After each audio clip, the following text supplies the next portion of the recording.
Good afternoon, friends. So I am getting an opportunity a little earlier than expected now. It's great meeting you all. I'm really honored by the honor bestowed on me by the FELA, particularly Somji, and also your gracious presence during that time. I always see these opportunities as learning opportunities. Such events or such organization like FELA will be helping the leaders to make this NEP really implementable as it is in the context. I came for learning and I think I learned a lot, and this was the takeaway from here, and I'm sure that FELA will be contributing not only on organizers program but become a voice and would be taken as in the policy decisions also by the government. I'm very happy I have attended this prestigious event, and I see this FELA 5 years down the line, 10 years down the line, at the top of the education field.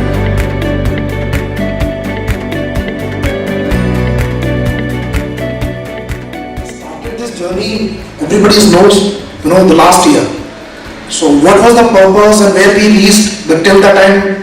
Every day within the FELA we are getting surprises. So the base of this forum is completely clear with the tagline. If everybody goes with the name, so the name is completely defined. The Federation of Education Leader and Administrators. And the tagline is bottom of this, overcoming the barrier in higher education. So here the people, those who are available in this hall, they are actually eligible and capable and already made it to overcome all the barrier in higher education. So from my side, I'm closing my comment. Warm welcome, बहुत बहुत स्वागत है सभी का, बहुत धन्यवाद सभी का यहाँ आने के लिए, और इसी तरह से FELA के ऊपर आप सभी का आशीर्वाद बना रहे तो हम लोग इस ऑर्गेनाइजेशन को और आगे लेकर के जाएंगे।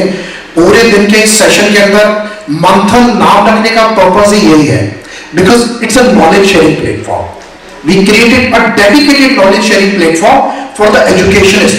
So we should do the manthan, we should do the discussions, and within this discussion, if some things we are getting out, we should share with the next generation जो पीछे से आ रही है या गवर्नमेंट के साथ या फिर जो नए हम जैसे एंटरप्रेन्योर्स हैं जो एजुकेशन सिस्टम में आना चाहते हैं, they will learn from you and all. So thank you very much. नमस्कार sir. Thank you so much, sir, for a wonderful welcome speech. And as the tradition goes, since in India, whenever we start any event of such nature, the culture is to invoke the blessings of Lord, and so that He can, or our deities can give us the choicest blessings. So with this note, I would request all of you to please rise from your seats so that we can light the pious lamp and invoke our Lord Ganesha to shower his blessings upon this event for the success. यहाँ पर मैं वंदना करना चाहूँगी श्री गणेश जी की, जिनको हम प्रथम वंदना अर्पित करते हैं, क्योंकि उन्हीं के कृपा से हम पर बरसती है कृपा ब्रह्मा विष्णु महेश जी की. So I would like to invite our dignitaries on the stage to light the pious lamp. I would invite Professor Dr. Sandeep Sancheti sir, Professor Tankeshwar Singh sir, Professor Sunil Rai sir, Professor Parvinder Singh sir, and all the eminent dignitaries along with Som Sharma sir to please do the honors. Please.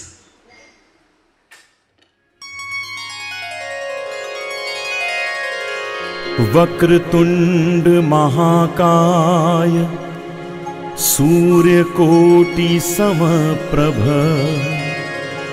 निर्विघ्नं कुरु मे देव सर्वकार्येषु सर्वदा.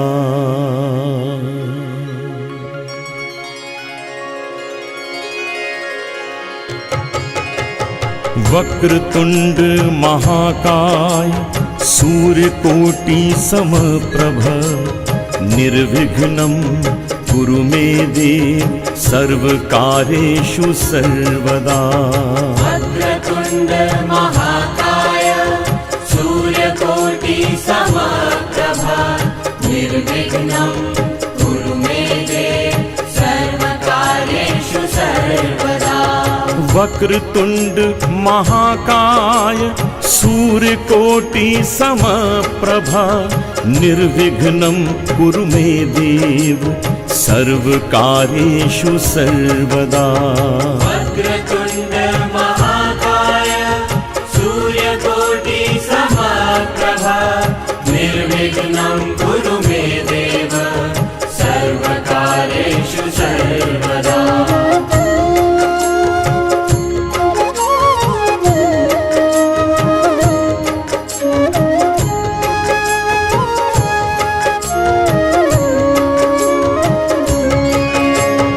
वक्रतुण्ड महाकाय सूर्यकोटि समप्रभ निर्विघ्नं कुरु मे देव सर्वकार्येषु सर्वदा। वक्रतुण्ड महाकाय सूर्यकोटि समप्रभा निर्विघ्नं कुरु मे देव सर्वकार्येषु सर्वदा। With all due regards to our eminent panelists here, before starting, let the energy talk for itself. Again, I would energize you and making you active, request for a round of applause.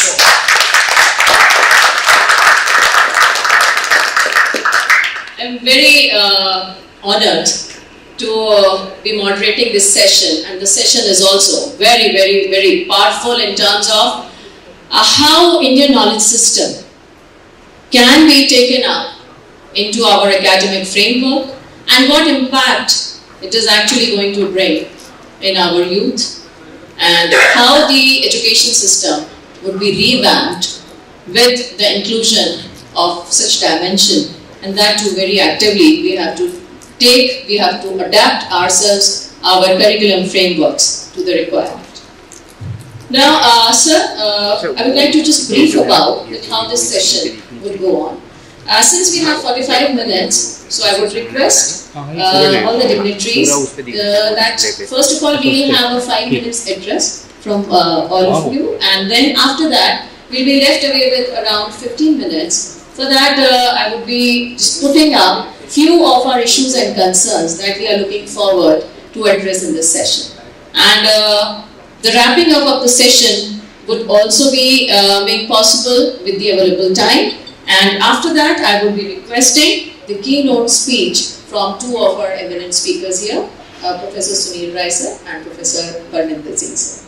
So with this, when we talk about promotion of Indian knowledge systems, the role of Indian knowledge system was never just the acquisition of knowledge. It was never just a preparation of the students to face the challenges of life. But the ultimate goal was to have the liberation of self. As the students, how they can liberate. As the education, what is the liberation of soul and the self, the holistic development that we look forward, that is the integration of mind, body and soul. So, we all understand that with the new education policy 2020, the Ministry of Education has already set up the Indian Knowledge Center under the framework of AICT, and it has been quite active since October 2020, and it has been looking into the education philosophies that we can ponder upon, the research, the innovations that can be made in the existing knowledge system, and the preservation of our historical records, our Puranas, our Vedas, the Upanishads, and the other rare books collections, the rare literature collections that the universities or the higher education institutions can make up into their repositories. So with this, I would first of all request very Honorable Professor Parminder Singh sir to please share his views on this. Thank you, sir. Thank you very much, Manila Vijay. Thanks to Mr. Somprakash for providing this platform to education leaders, administrators who are associated with the FELA. And if I recall, from the day one, we are associated with this FELA, and it was the idea when it was conceived by Mr. Somprakash, he shared with me.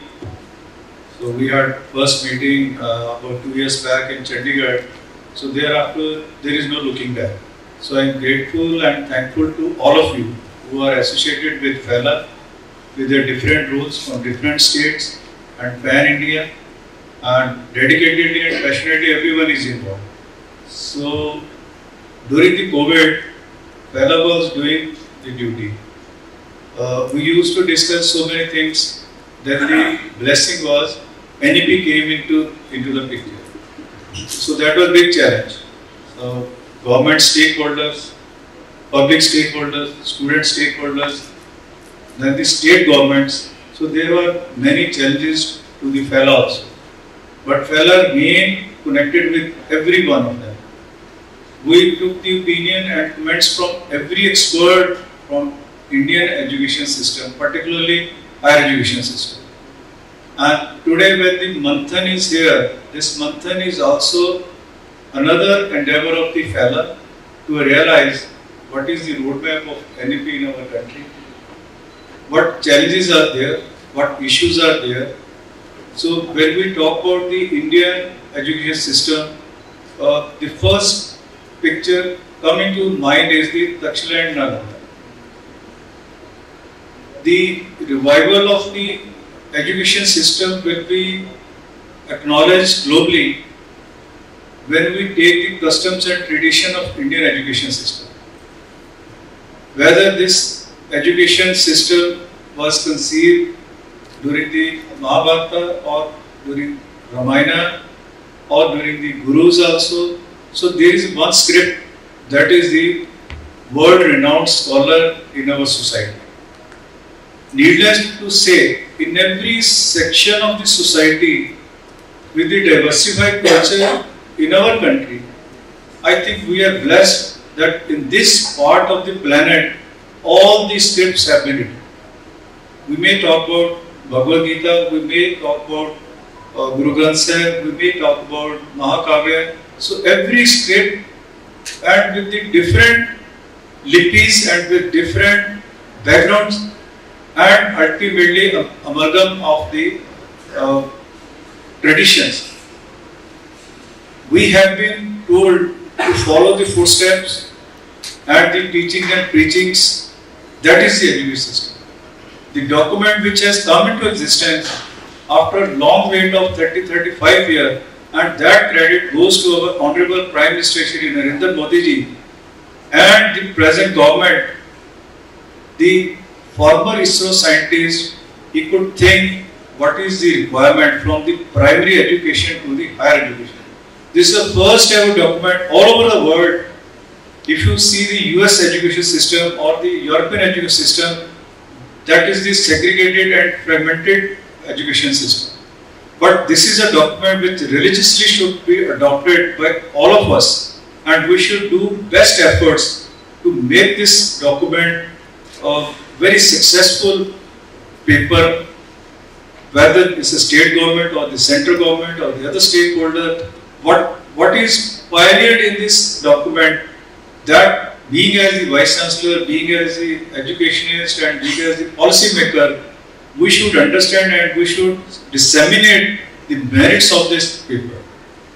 This document per se talk about the holistic development of a student with skill-oriented education, with multidisciplinary also, with digital adoption, with the teacher knowledge, revisiting, reinventing, reskilling.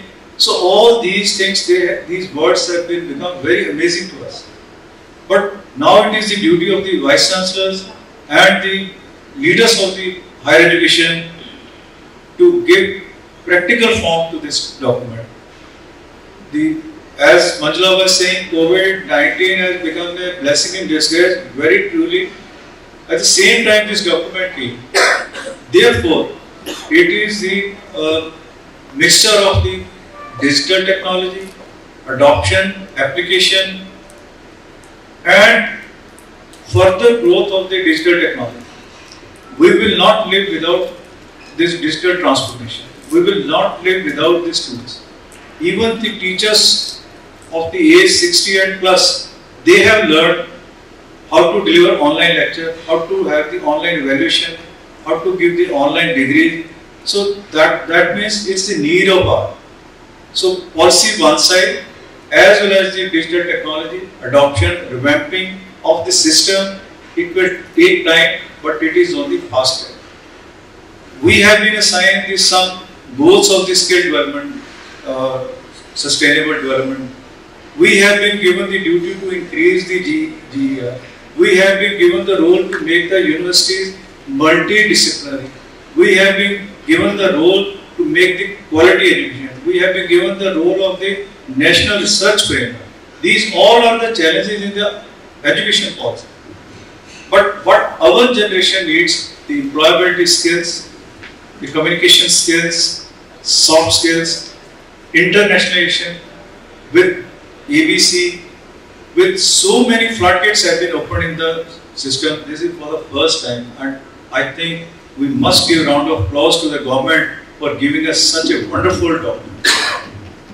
Next challenge to us is the opening of the foreign university campuses in the India, in our country, of that accredited quality which we are having in Oxford, or which we are having in Cambridge, or we are having in the other big universities. Third challenge which I feel is pertinent to me, and it is imperative for all of us to introspect the global ranking of our university. We have the best brain with us, but what parameter we are not meeting at the global level, that needs to be discussed by all of us. I will request to the organizer, take account of this thing, how the Indian universities, now private universities, they have come into this thing. Central university is a big platform, state universities are there, deep universities are there, some collaborations are going on, some other universities are coming in. So certain threshold parameter must be met by all of us. Just not by the quantity of the enrollment, but also the quality is to be improved. Research, setup, innovations, startup, everything should be available in our campuses. Whether it's a small university of a particular area, of a northern eastern, of a Punjab or Haryana, whatever it is. So we all, Vice Chancellor, I will be by giving the consent, let's all meet once or twice in a year to decide where the knowledge should not only be generated, but knowledge should be shared among all the universities. We should get the best of the best practices, so that there is a supreme valuation for the international ranking. That's my personal. So once again, congratulating Mr. Som and his team, Supriya, Ita, who are there involved, and thanks to all the delegates. This is my moral duty also, being associated with the FELA. Thank you very much. As the first, in this session, being given to say something about the Indian knowledge system. So if I look at the, NEP, the word Vishwaguru is a part of the NEP, and Vasudhaiva Kutumbakam is also a part of the NEP, our policy. So what I mean is that if we are to become a Vishwaguru, we should produce the global citizens. When we say the global citizen, that means over the students, those who come to our campuses, we should transform into the global citizens, in the sense that they should be, not only just the local, they should also be looking at the world. So we should have that kind of the facilities. Right? On the same time, we also say that we also have the education in the local languages also. So, but these things are not, everything is not given to the same students. Right? They will be different students will be having the different requirements. So that's what I mean is that if I look at what I mean by Vishwaguru is that our campuses should be open for the internationalization. When I say the wish flew, it means the students from all of the wish जो है वो हमारे campus पे होने चाहिए, कि एक पे हो, दो पे हो, चार पे हो. So that what I mean is that we should have the students from all over the world. So what we can have when we say the internationalization, so we can have the two kind of the expertise. One is the expertise in the modern era, right? And the other thing is the other thing which we have from our ancestors. You know, we have our Indian knowledge system is so great. Our my first speaker, Professor Pravinder Singh, was also talking about, you know, we have so much of in the history. You know, we have very long history starting from the you know, she was talking about Ramayana, Mahabharata. You know, all these are the realities. All these things are reality. It has been proven. It has been proven now. So that thing has to be, you know, we can taught as our history. We can taught these things over as history. It's not just the books which are just religious books. You know, these are the books which are the part of the history. It has been proven. It has been proven scientifically, right? So we can, you know, we can stop such system as part of our education system. Right? When I say the education system is, it is not the education that we having the education only in the recent era. It is from the ages. You know, it is from the ages, and you know, it is from the ages we imparting the education to, you know, the child. Right? So if we see that, if we are to, you know, for example, if we talk about even the yoga, you know, we gave the yoga to the world, right? We, in the present era, we gave the vaccination to the world, right? We are different. We are the people, you know, we are people who can help others. Even in the today's news, today read that nobody helped the Lanka, Sri Lanka. You know, we helped them. Their friends did not help them. That was the title. Their friends did not help them. So that means we have something in our you know, education system from the very past. Somebody said that we should know our best. We should know our history best, right? Only then we will be passed on the future history. Right? यदि हम इतिहास को जानेंगे तभी हम इतिहास का पाठ करेंगे. लेकिन तुझे बहुत ही महत्वपूर्ण है कि हम अपने इतिहास को भी सही तरह से जानें. We can really contribute, and you know, what we want is, you know, our students should be confident. They should have the you know, जिसे कहते हैं उनमें विश्वास होना चाहिए कि yes, they can do the thing. That will happen if they have in something in that they can proud of what they are. Right? Their proudness will come only if they know about their what we have in the past, what we have done in the past, and if we have done in the past, we can do it now also. Right? That is the thing. It's very important that our student should have the belief and should have the confidence that they can do it, and that can come only if we properly teach our Indian knowledge system what we had in the past, and we can still learn a lot of things from our from the, you know, the literature we have. You know, there are many countries those who are still you know, teaching our languages. Even in Germany, you see 12 universities are having Sanskrit as a language. Right? So they are learning, they are trying to fetch something still from our literature. We have, as we now talking about, our NEP will be in, students will be able to study in their own language. Right? Only, if you look at, only 10 to 12% of those countries have the you know, English knowledge. So this first generation students are less than 25%, because even if you look at it, our GDR is not more than 25%. So where we are going, you know, I still remember that you know, the schools also, the students, you know, the examination forms were not filled up because we could not pass the English examination. So what is this? You know, so that is the kind of thing. So that means if we know if we are not knowing our system, we are not having the knowledge of our you know, the literature itself, right? So then we are not educated. That's wrong, right? So we should have our education system. We are not saying that we will be restricted to the what we are, but we are going to, we are to really see that we can reach to the last person, and the last person will mean the sense that we will be able to provide the education to everyone, and everyone meet is the 100%. I will not count it as 99.9.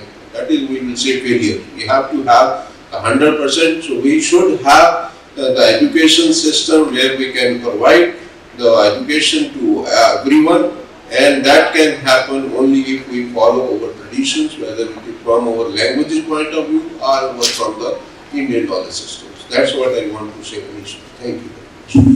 The punchline, if one may say, is removing barriers. In progress, it is not the effort which is the problem. It is the barriers which are the problem. And for removing barriers, that very thought that you have brought in soul is a wonderful philosophy to go by, and I think that is what we need to do. As teachers also, that's what I have been trying to do, is that we don't become hurdles in the way of learning of our students. So I myself withdraw many times, and the results are wonderful, because the finest youth in the world is in India. The finest brains in the world is in India. And it is not new, it has been there for thousands of years. And that's why this Indian knowledge system that is being talked about. I like the theme of today's this get together. I would like to put it this way, because we can't say that there is a keynote or a speech that I can give to somebody like Dr. Substantiate Saab sitting on my side, and the others who are sharing the dais, and of course my friends here in the audience.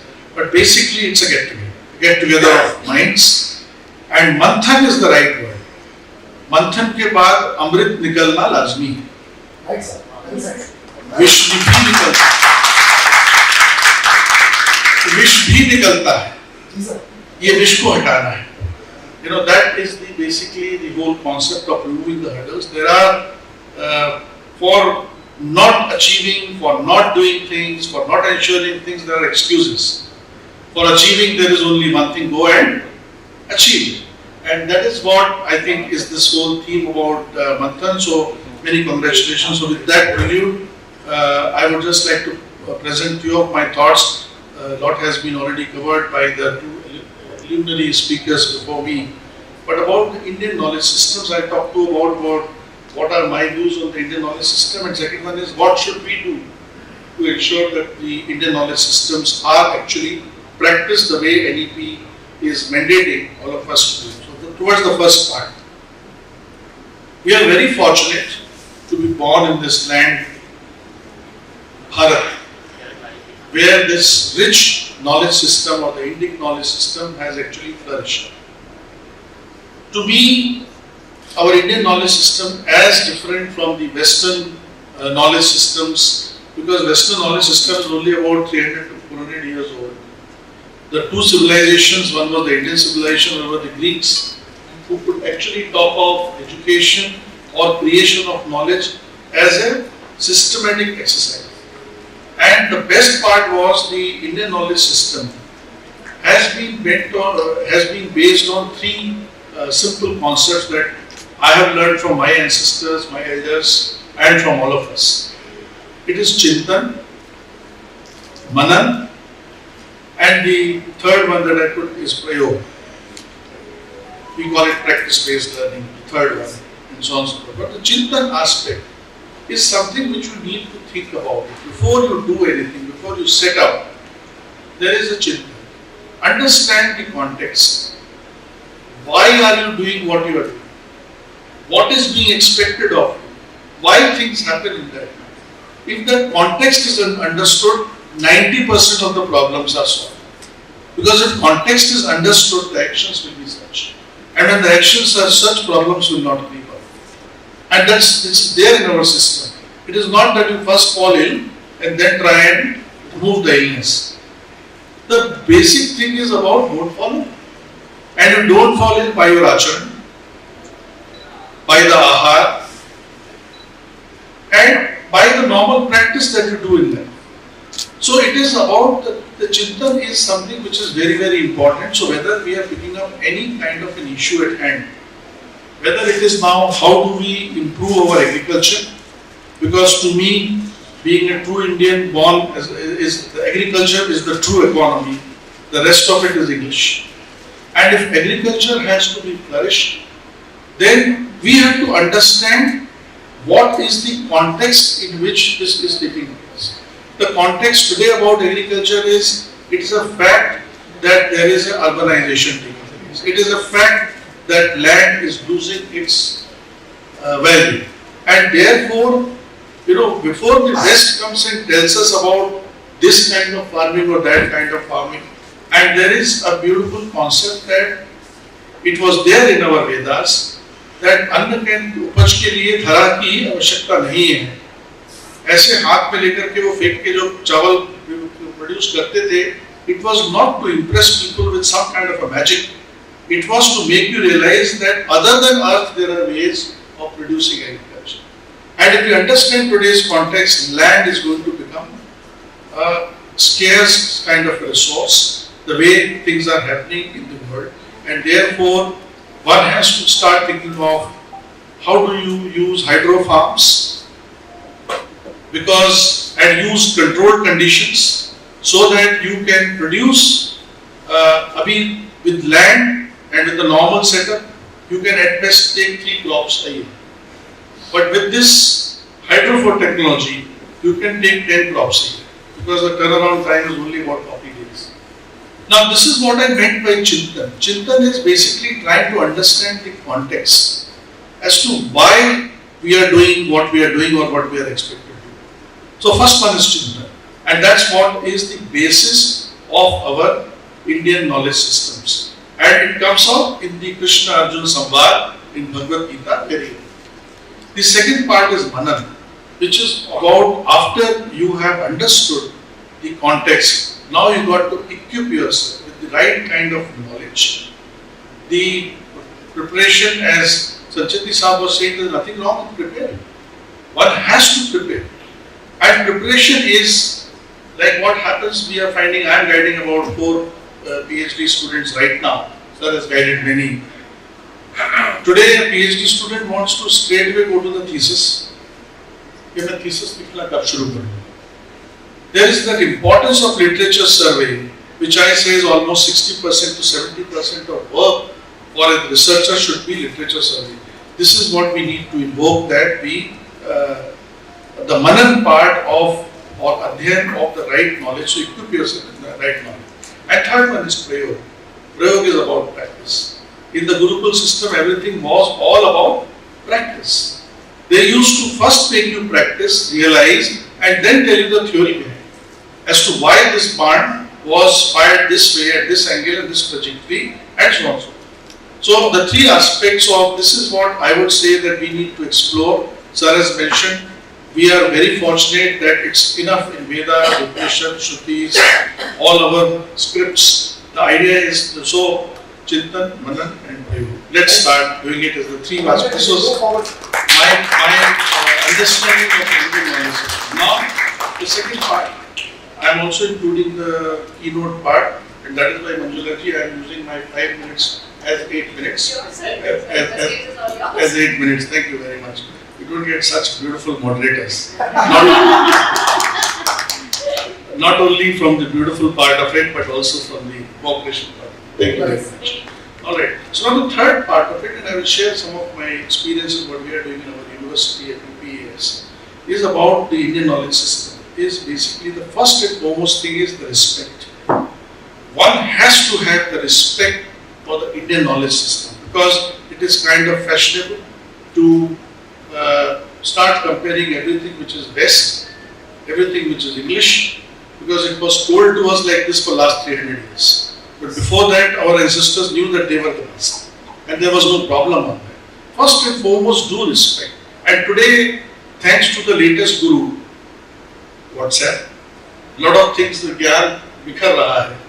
So we know today that the first surgery, cosmetic surgery was done thousands of years back by some rishi.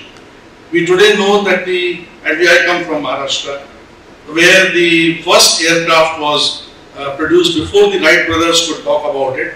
So this respect that we have it. It is just that some point of time in history from 1600 onwards that we couldn't respect our own scriptures, our own knowledge and our own practices, the way to do it.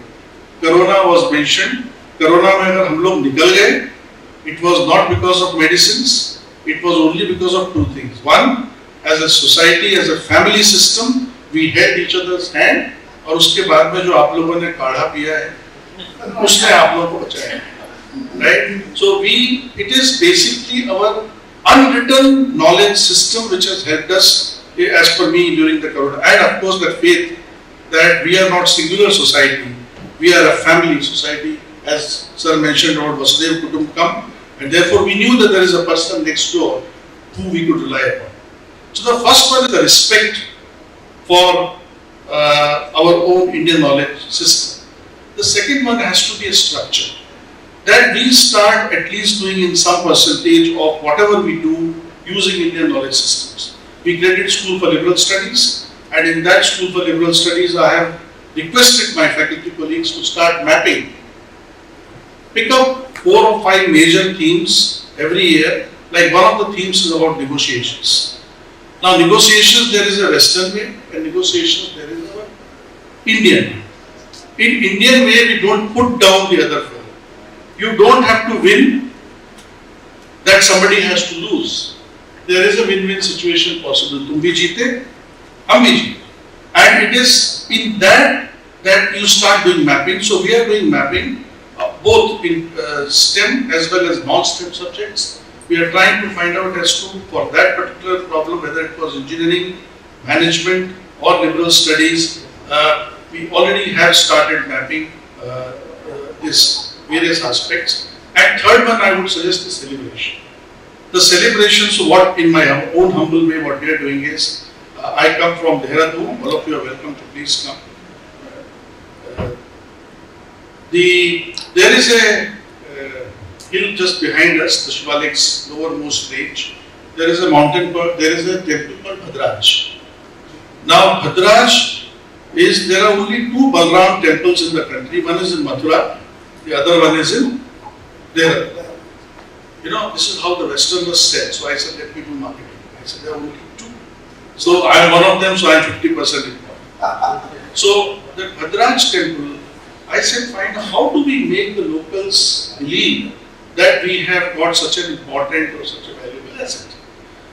Then, since I also come from UP, which is my base state, you must have all heard something called Khajuraho Festival. This Khajuraho Festival is a world-renowned property. Everyone waits for the Khajuraho Festival. You know, the greatest of the greats, Ravi Shankar ji, Hemamali ji, Allah Rakha ji, all of them have gone and performed there. So I said, let me create something called Bhadraj Festival. So we are creating a Bhadraj Festival. And what was the purpose of creating the Bhadraj Festival? Then we found that the 3, basically the 3 tribes, you may call it, or 3 kind of population that exist in Uttarakhand are Garhwalis, Kumaois and Johnsons. And the beautiful part is all the 3 variety have their own systems, their dresses, their eating and their own knowledge systems. They have their own knowledge systems about how do you handle problems, day-to-day problems. Ultimately, all this knowledge is to make this earth beautiful, to make the mankind live comfortably. And if that be the case, then how can life, which is a formula to make life beautiful in Himalayas, can be same as what is to be made in Tamil Nadu? That means in Tamil Nadu, we have to find the way which is akin to that place. And therefore, if I have to make this place, so call it, of course, Prime Minister Modi ji, sir has mentioned the 5 trillion economy. We are already the 5th largest. Wait for 10 years, we will be the 2nd largest economy in the world. If all this has to happen, there has to be uniform growth. And the growth has to take place in the entire country. You know, it's not that one portion grows up more, and if the hills have to grow, then the hills have to have their own kind of growth pattern. Working with the Chief Minister, we have tried to identify 3 or 4. So basically, is the non-polluting industry is one. Tourism is the best that can happen there. Because you go to Switzerland, you will only find the hills and the ice and the snow, but you will not find that many good rivers.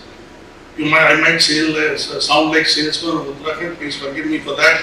But if you come to Uttarakhand, you will find rivers also, you will find greenery also, and above all, it's a Devabhumi, you find spirituality also.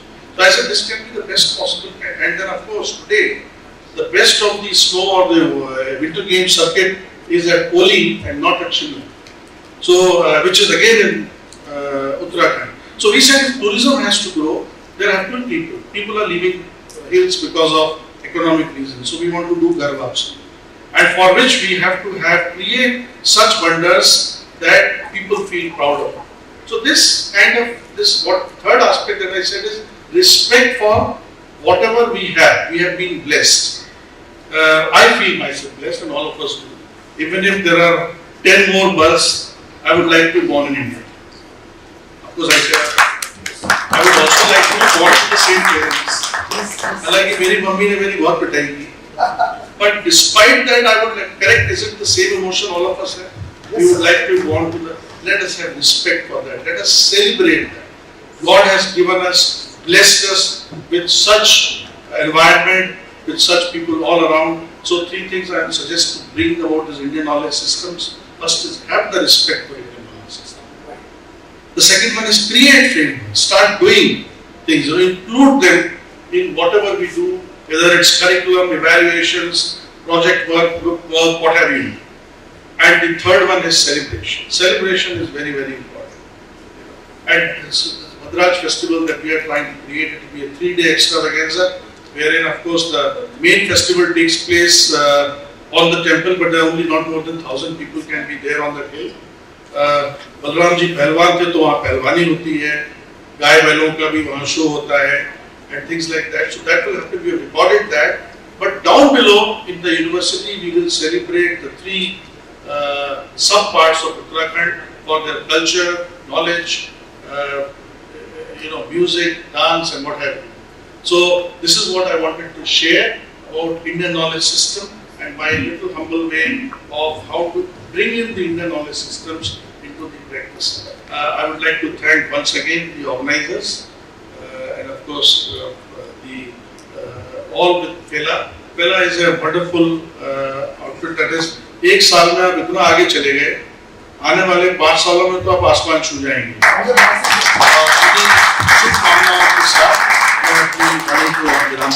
Thank you very much, Jai.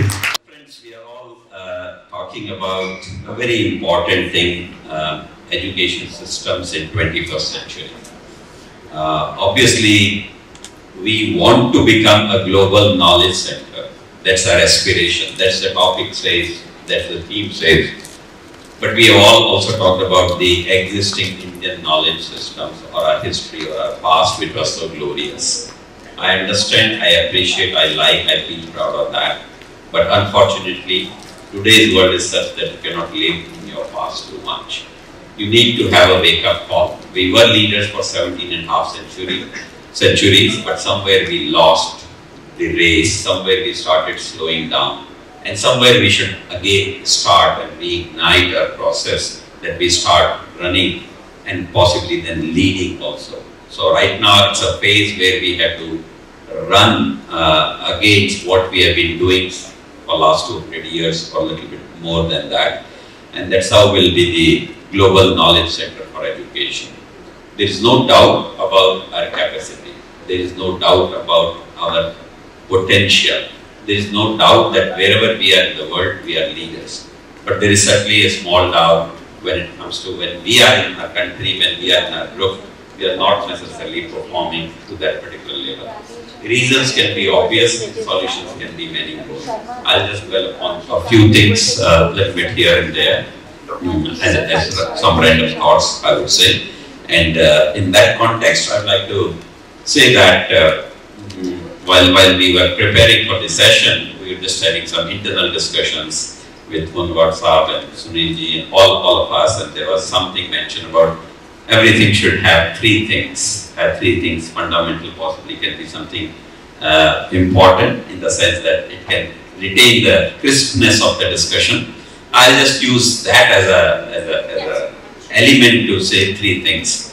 When we talk of higher education particularly, or any education for that matter, you would say that there are three important things in education. One is assimilation of knowledge. The second one is the dissemination of knowledge. And the third one is generation of knowledge. That makes the cycle complete. I'm again repeating, assimilation of knowledge, इकट्ठा करना, जानकारी एकत्रित करना. दूसरा dissemination of knowledge, जानकारी देना, पाठ पढ़ाना वगैरह वगैरह जो भी आप कहते हैं.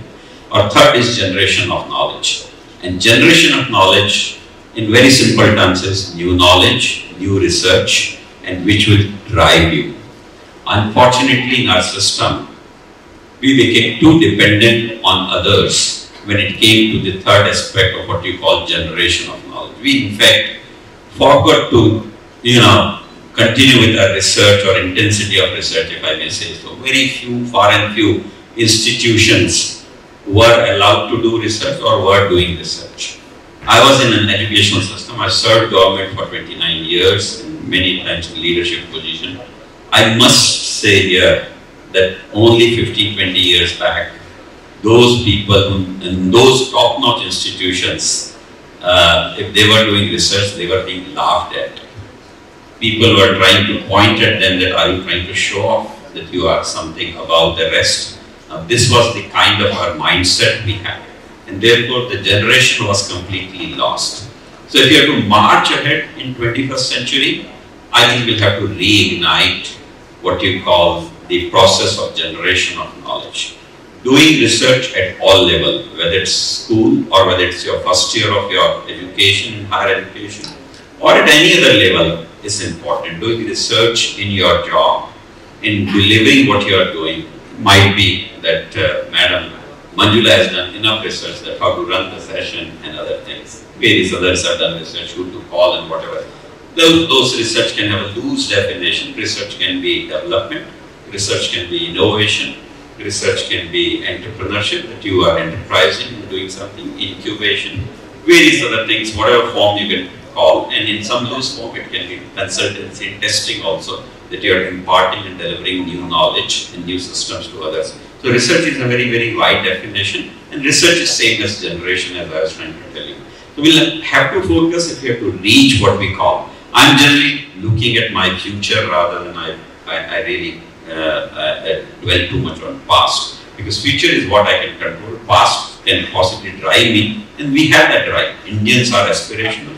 Indians want to reach wherever they want to reach, and therefore it's something very, very important. I would say that in that process of what we want to do now to be in the 21st century as leader, there are two things which are most important here. I'll not necessarily go to third thing in this particular case. The first thing obviously is a framework which has come in form of NEP. Alright, you all know about it, we need not elaborate. I think all the speakers, including our moderator, have talked about that. I call this as a document which is a skeleton, which is a policy or a framework, ढांचा है जो हमें एक direction में ले जाएगा, but उसकी जो बॉडी है, उसका जो फ्लैश है, वो हमको भरना है. And unfortunately many of us keep waiting कि वो भी हमें कोई कमेटी देगी या सरकार देगी या कोई AICT या UGC देगी. I think that's possibly a wrong notion, but doesn't matter. Slowly and gradually we'll understand that we'll have to be on our own feet if we want to really move forward. So the structure is there. NEP obviously could not have been a jerk in the sense that whatever was being done is stopped and what is to be done is suddenly started. NEP is also a continuation of something. It's a slow, gradual, steady movement in a certain direction. And therefore, NEP allows you to what you call deal with the matters of access, deal with the matters of equity, deal with the matters of accountability, deal with the matters of transparency, and of course, very importantly, deals with the matters of quality. These are the important factors which are there, which are being continued. It's not that this NEP says that. The previous NEP also said that, and we have also embarked on that, like World Bank program 20 years back. funding from World Bank to improve our quality was a clear step in that direction that we want to improve our quality. And for equity access, government has done enough, and all of us in the private domain are also doing that particular part. But possibly what is not very greatly highlighted in the policy would be, maybe partly I would say, would be the diversity, which is equally important. Today we have large number of institutions which are of unitary nature. Mandate has been given that we should be multidisciplinary, but how many of us can do that or are doing that is to be seen.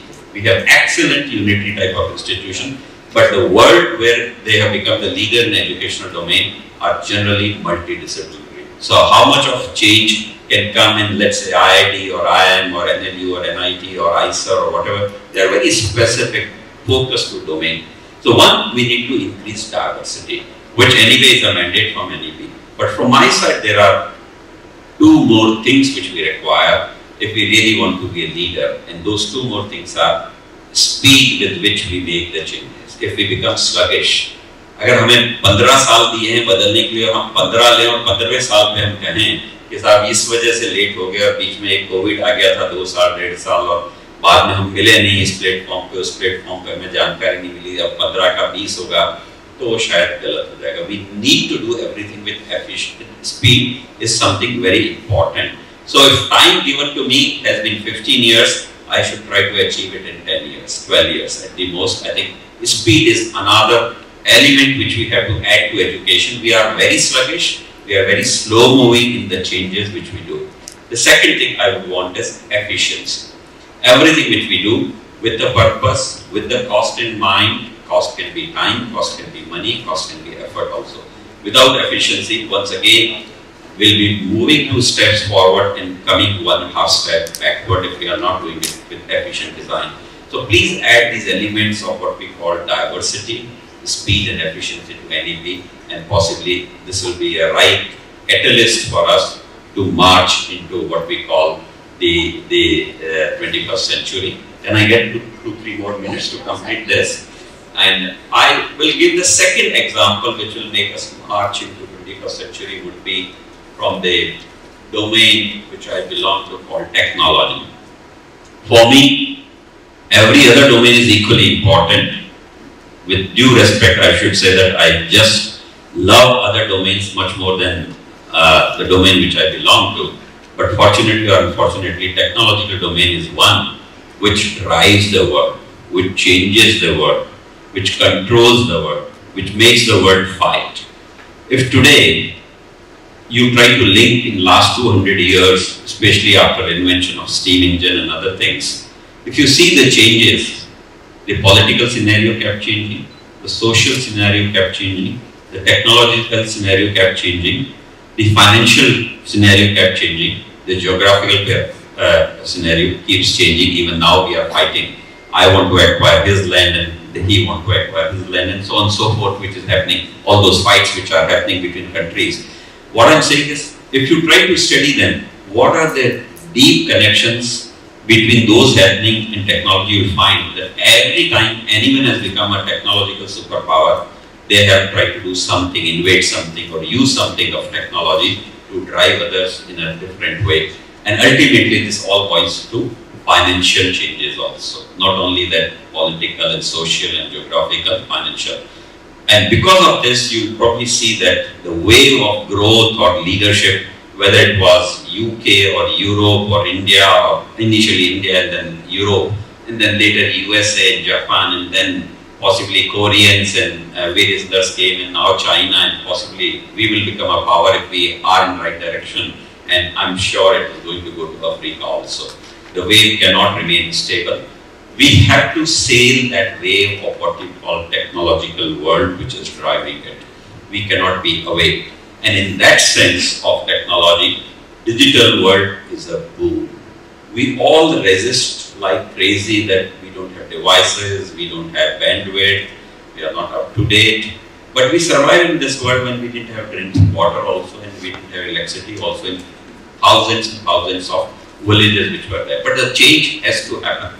We'll have to promote those changes. Digital world is one which makes everything uniform, everything omnipresent, removes the barrier of language or what you were mentioning, removes the barriers of access, probably brings more efficiency and transparency and other things also, and therefore technology should be adopted in higher education.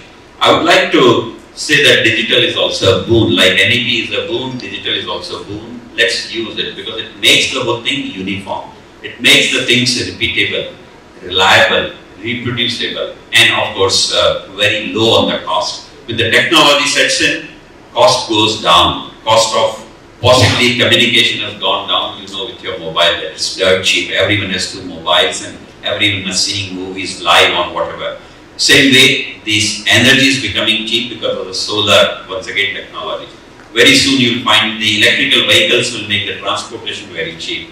So should be the case with the education becoming more affordable and more cheap, but more useful in terms of its potential, and that is bound to happen only if we adopt the technology. Right now, what I can say last word about the technology is, whatever we are using in this technological world today in the education system is all borrowed technology. I hardly know of a single technology which has been developed purely because of the need of educational systems. We have a technology which is because of defense and medicine or whatever it is, and then we try to adopt it into education, and that's how we try to move forward. But it's time, high time, that the new technology should be developed purely because of the requirements of the education, and then only we can say that we'll be driving ourselves very strongly. So with these views, I'll stop my contribution. Thank you so much.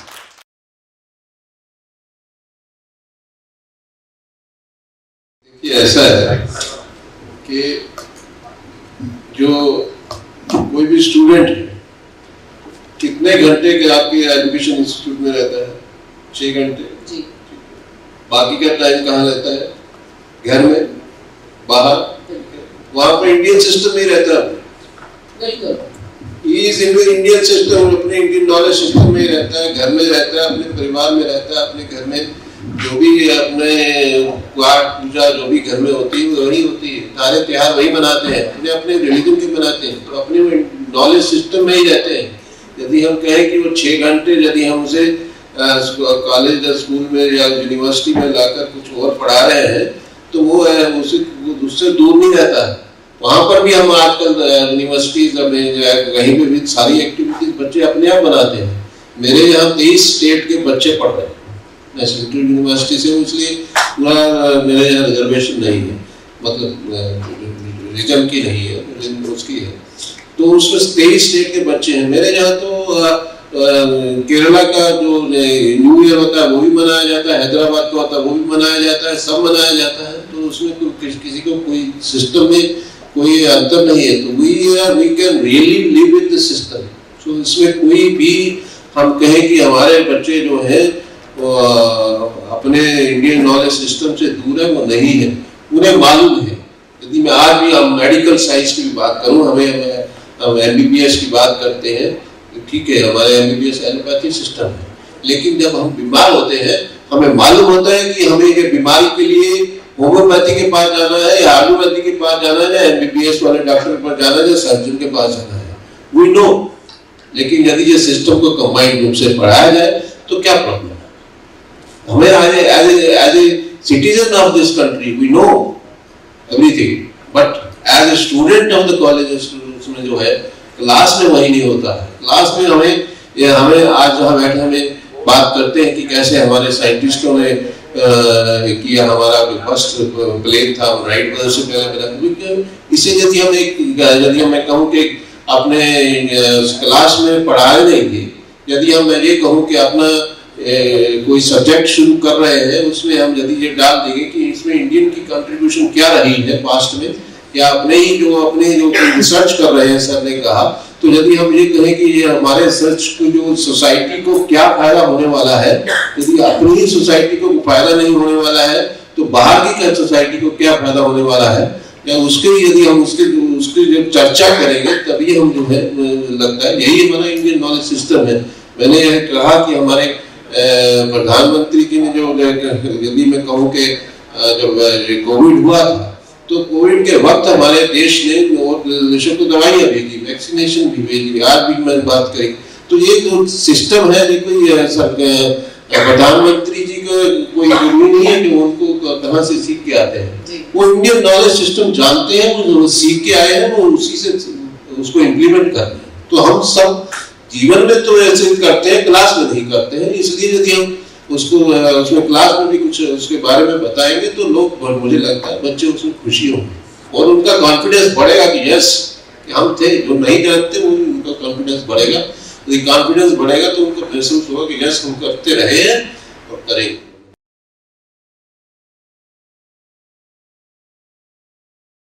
Very pertinent question that how it is related to the, let's say directly अगर मैं इसको present करूँ, Indian knowledge system, Indian education system with regard to the ethics and the moral values, तो मैं इसको और simplify कर सकते हैं।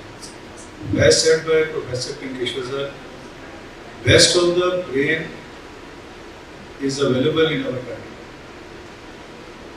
and proudly we should say it is not in the terms of how many Nobel laureates are there or how many world recognitions are there, but आज भी world की बेस्ट कंपनी के जो CEO हैं वो भारत के मूल हैं, चाहे वो अब चले गए 10 साल पहले चले गए।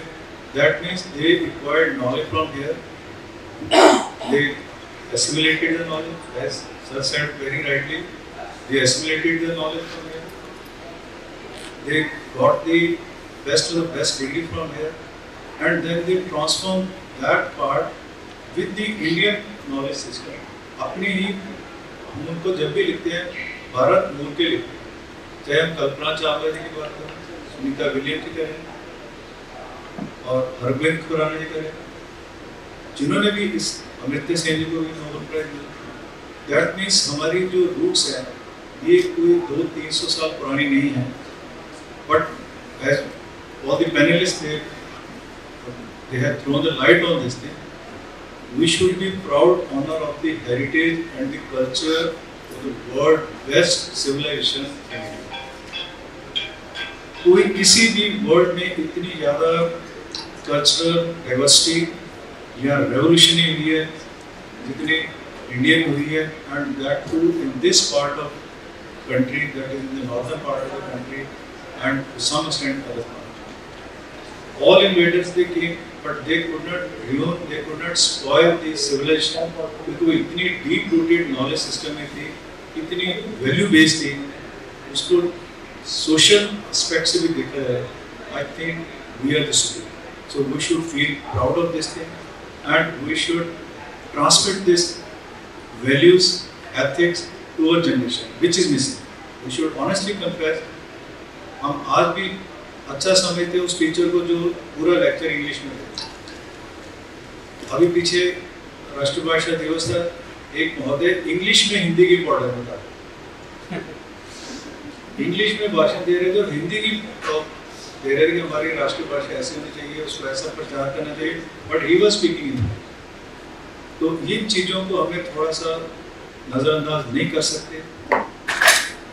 पॉलिसी में भी आ गया है, चाहे वो लॉ की डिग्री है, चाहे मेडिकल की डिग्री है, उसको लिए अपनी mother tongue means not the Hindi, not the Punjabi, but the language which is learn from the womb of a mother.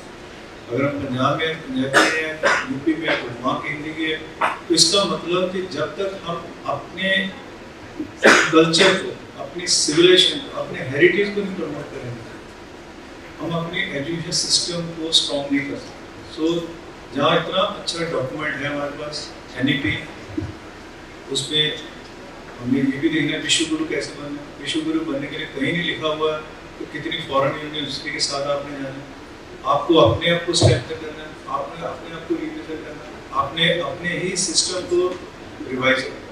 So to me this is the best system in the world. हमारे बच्चे अगर Canada भी जाते हैं, पढ़ते भी हैं, काम भी करते हैं, क्योंकि उनको पता है कि मैं काम कर रहा हूँ अपनी लाइवलीहुड के लिए, अपने सर्वाइवल के लिए, और मैं पढ़ इसलिए रहा हूँ कि मैंने एक अच्छी डिग्री को। So they are doing the multi job की जो उनकी विल है, जो उनका स्टेमिना है, जो उनकी एनर्जी है, that has been provided from the Indian education system. हम उनको डिग्री को बहुत अच्छा मान लेते हैं, but we just forget आज भी एजुकेशन सिस्टम की जो फाउंडेशन है, that is in our system. We are rather should send our experts, our educationists, our leaders, our policy makers to disseminate the Indian values. जैसे sir ने टेंकेश्वर ने 12 university Sanskrit खोली हैं, ये शुरुआत है। ये शुरुआत का हो सकता है 10 साल में हर वर्ल्ड की कंट्री में कोई ना कोई इंडियन यूनिवर्सिटी का वहाँ पर दर्जा। This I am hopeful and optimistic. Thank you.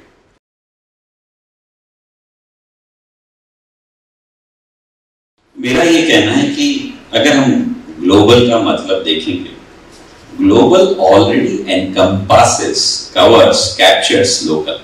Global does not eliminate local from itself. Global basically means much more than a singular thing.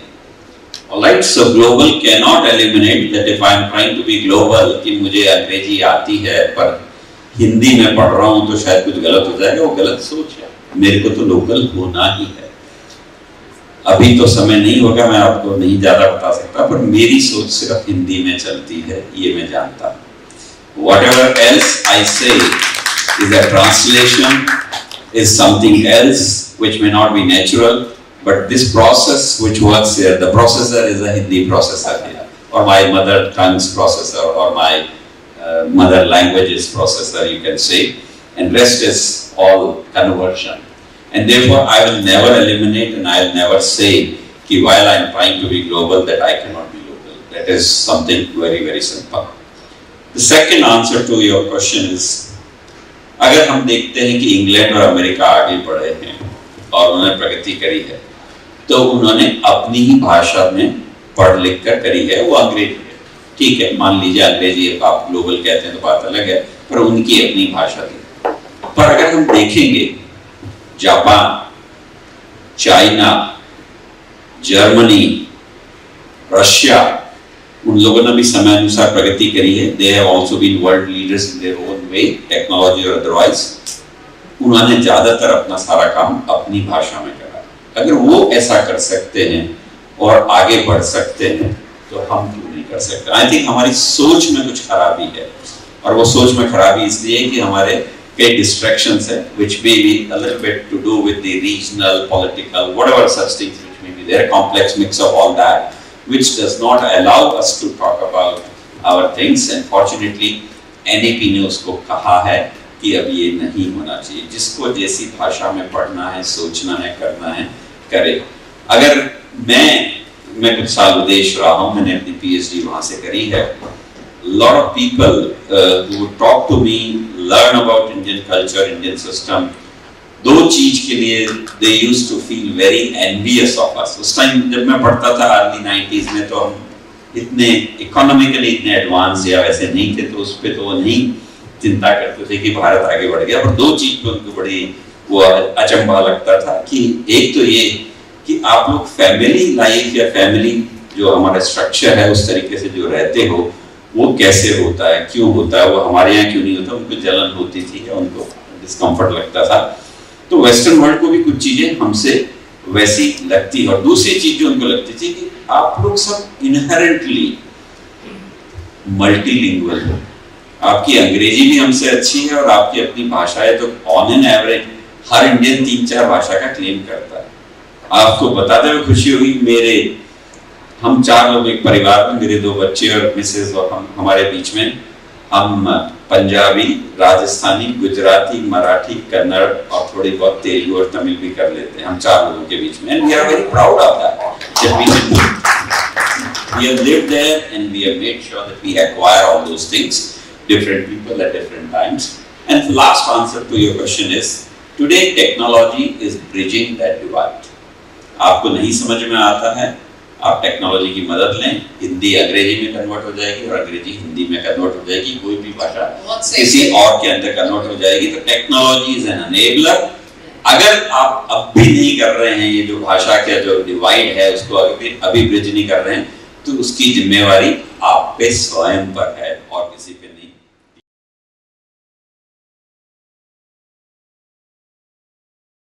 governance is extremely important for any particular organization. The visibility in the governance, transparency in the governance, traceability in the governance, reliability in the governance, quality of the governance. These are the key attributes of the governance. And we are expected to establish the governance of our education system as a whole, which will attract the entire world to have the education in Indian education system. Our education system should be the most preferred education system based on the governance. That's what is expected. So I take this opportunity and two things, governance and capacity building. About governance, I would like to restrict my views to the fact that the least amount of governance we do is going to be the best for the system. Because I think in the earlier session also, Professor Sunil Rai also said that you have to let people do what they want to do. That's where the best things come out. So I will take that as a key message at the outset. The least amount of governance we can do will empower everybody in the system to do their best. And I will leave it at that. Second part is capacity building, specifically for creating teachers for new technologies and other things. I keep wondering, why are we here today talking about that? If you were to listen to some of the senior people with the vintage of Professor Substantiate and even senior people than that, universities have always been the leaders of technology. Universities were the places where innovation happened, and that went to the commercial world, and commercial world followed that. Unfortunately, the innovation has been taken over by the commercial world. As a result, there is so much of knowledge which is not available with the universities today. And we have become followers instead of leaders, and that's why we need to worry about capacity building. Let me now take this thing from Professor Substantiate's this thing, that what is it that we are trying to create? We are trying to create a whole generation of knowledge assimilators, lifelong learners. We have to create leaders who have the responsibility of knowledge dissemination also. And the last thing is they have to be innovators and creators of or generation of knowledge also. How do we go about that? We hope that the teachers today, their education has prepared them to be good knowledge assimilators, which may not be the case.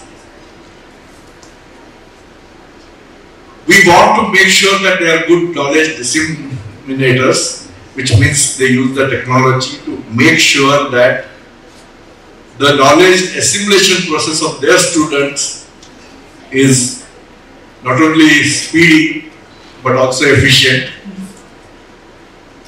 And third thing is, they themselves should get into the process of knowledge generation along with their students, so that the students also get trained in this process of knowledge generation.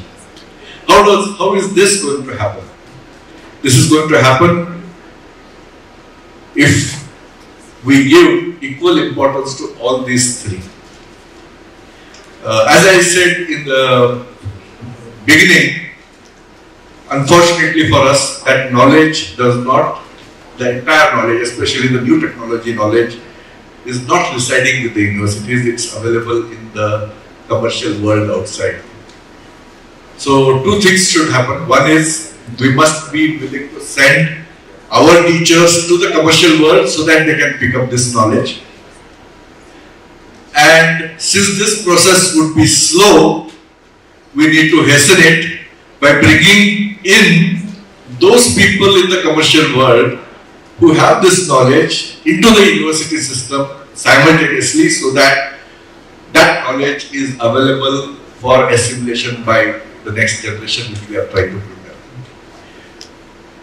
That means what I am talking about is an immersion or an entrepreneurship, a continuous entrepreneurship process for our teachers, which has to be part of our framework, as well as a system of healthy sabbatical for the industry experts to keep coming to the universities on a regular basis and share their knowledge with the students.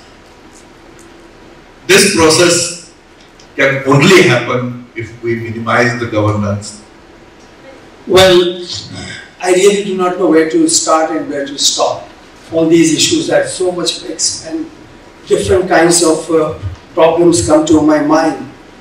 And I think that there are many systems within this country, and when we talk about country, the diversity of the country, diversity of the institutions, diversity of people make it very different to generalize anything. And so whatever my experience I would try to share, nothing to generalize, but what I feel now that the technology would continue to play a very significant role. And we were actually fast forwarded by COVID, thanks to COVID-19, that our education, which was extremely slow moving as far as technology empowerment was concerned, in a very great manner. Having said that, but still what I feel that many of the institutions and our 89% of the students' population is in the public sector.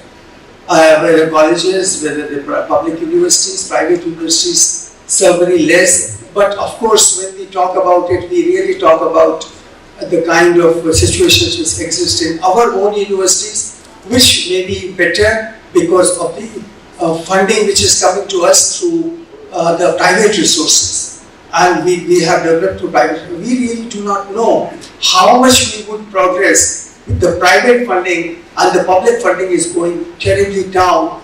And while the public spending is increasing 3 times or 4 times within a few years' time, 3 years, the spending in the higher education particularly has gone down, if not remaining stable. So I think once we talk on many things, including the technology empowerment in the education, it seems quite a Herculean task for the whole country to cover 100% of the population with the technological benefits which it would give.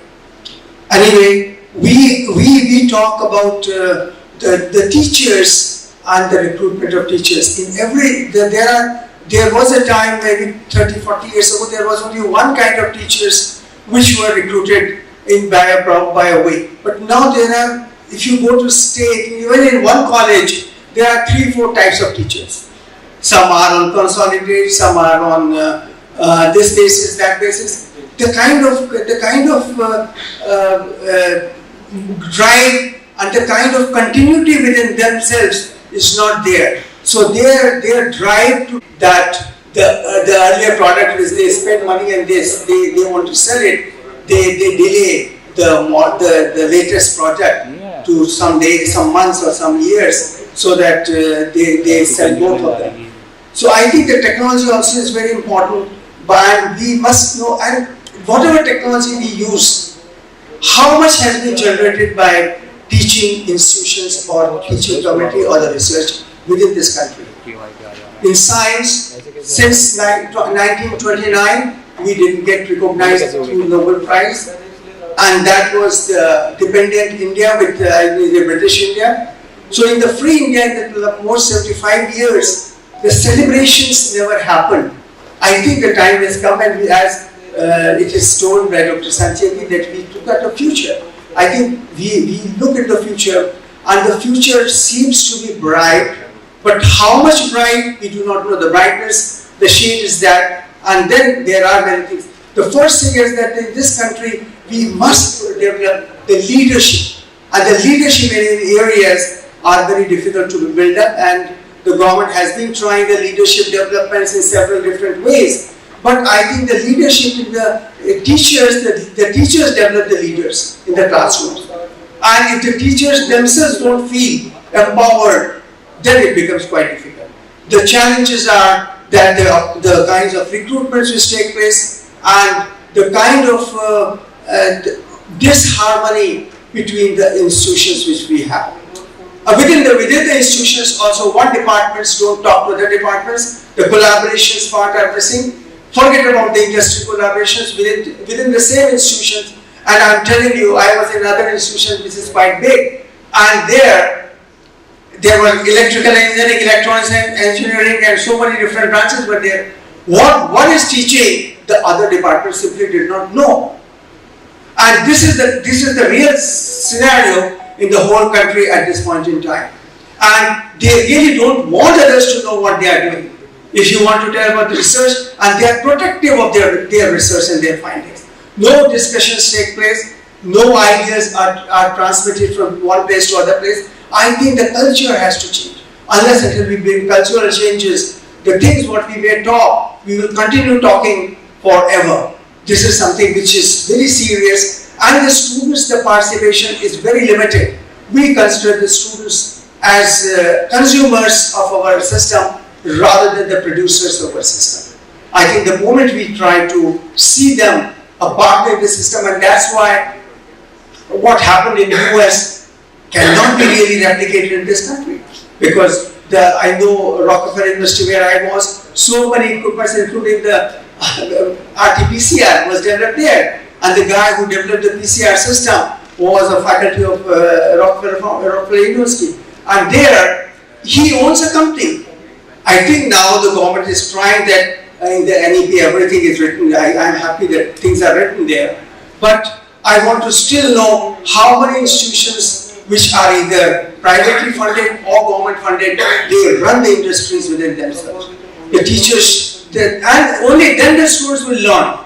Unless until we are industrious, everybody says, and one thing very difficult is the skill development. The country has become a for technology part since the requirements change. NEP, UGC or whatever, they ask some of the things to be changed. Our technology part has improved in the institutions. But how much has been percolated to the students is a question. Many institutions have become soft targets of industries to sell their products, and they just are interested. And at the time of COVID, I was in Pondicherry that time. We, being life scientists, immediately the call came that why don't you identify some of the people, those who can do RT-PCR? There were nobody available. Is it not bad because I'm talking about that no students were available and our manpower was not there. So we are not building the manpower which is technologically advanced and can take challenges. Now, and every institution I'm telling had PCR and RT-PCR facilities.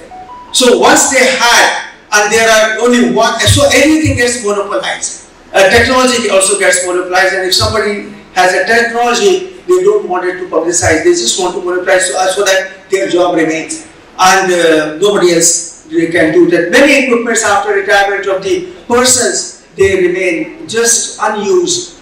And many of the universities I know where very good equipments are not being, they were never handled by students, and some of the equipments were never handled by teachers also. So I think that the time has come that we have to, in the revamping the training part, the skill development part, which is very important, we must have accountability part also. Whatever has been in the system has to be accountable, not to one person, but to the whole community, what I say.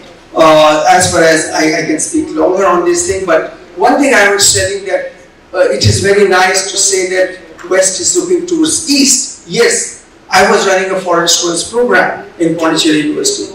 All the students, those who are coming to our country, and I was handling that program 100%, they were not interested to read computer science, or they were not coming to the departments, where the compliance for technology is good. They wanted to learn psychology, they wanted to learn philosophy, they want to learn anthropology, they want to learn all kinds of courses, and for that they are here. And our country can become leaders in that area if we were to plan our. They won't come to engineering, learn engineering. They won't come to learn computer sciences here. They will come to learn the ancient knowledge which we have. But you just go to those departments there, the pathetic status of those departments are there. And I'm telling about our university where I was working, the departments could not handle the students. They could not do the teaching programs. Their own students were lacking. They had hardly 3 or 4 or 5 students, and many departments were at the verge of closure. And the teachers were not upgrading as far as technology was concerned. So we had great challenges. The teachers don't go for time, and I know that the respect for time is most important in any system, particularly education system. And I feel that we have to have cultural and which is very important, and we should think, as far as we are concerned, think beyond ROI. And now the students, those who join the institutions, they just talk about what is our ROI in this institution. I think this society has taught them like that, and how much K I can make. And if you look at Quora, it is full of the kind of questions. If I do such and such course, what will be my employability and how much money I will earn? Nobody asks what knowledge I will gain or what kind of jobs I will. Look at Quora, every question will be like this. So I think we have gone somewhere wrong, and it's a teacher's responsibility or leader's responsibility to change this scenario.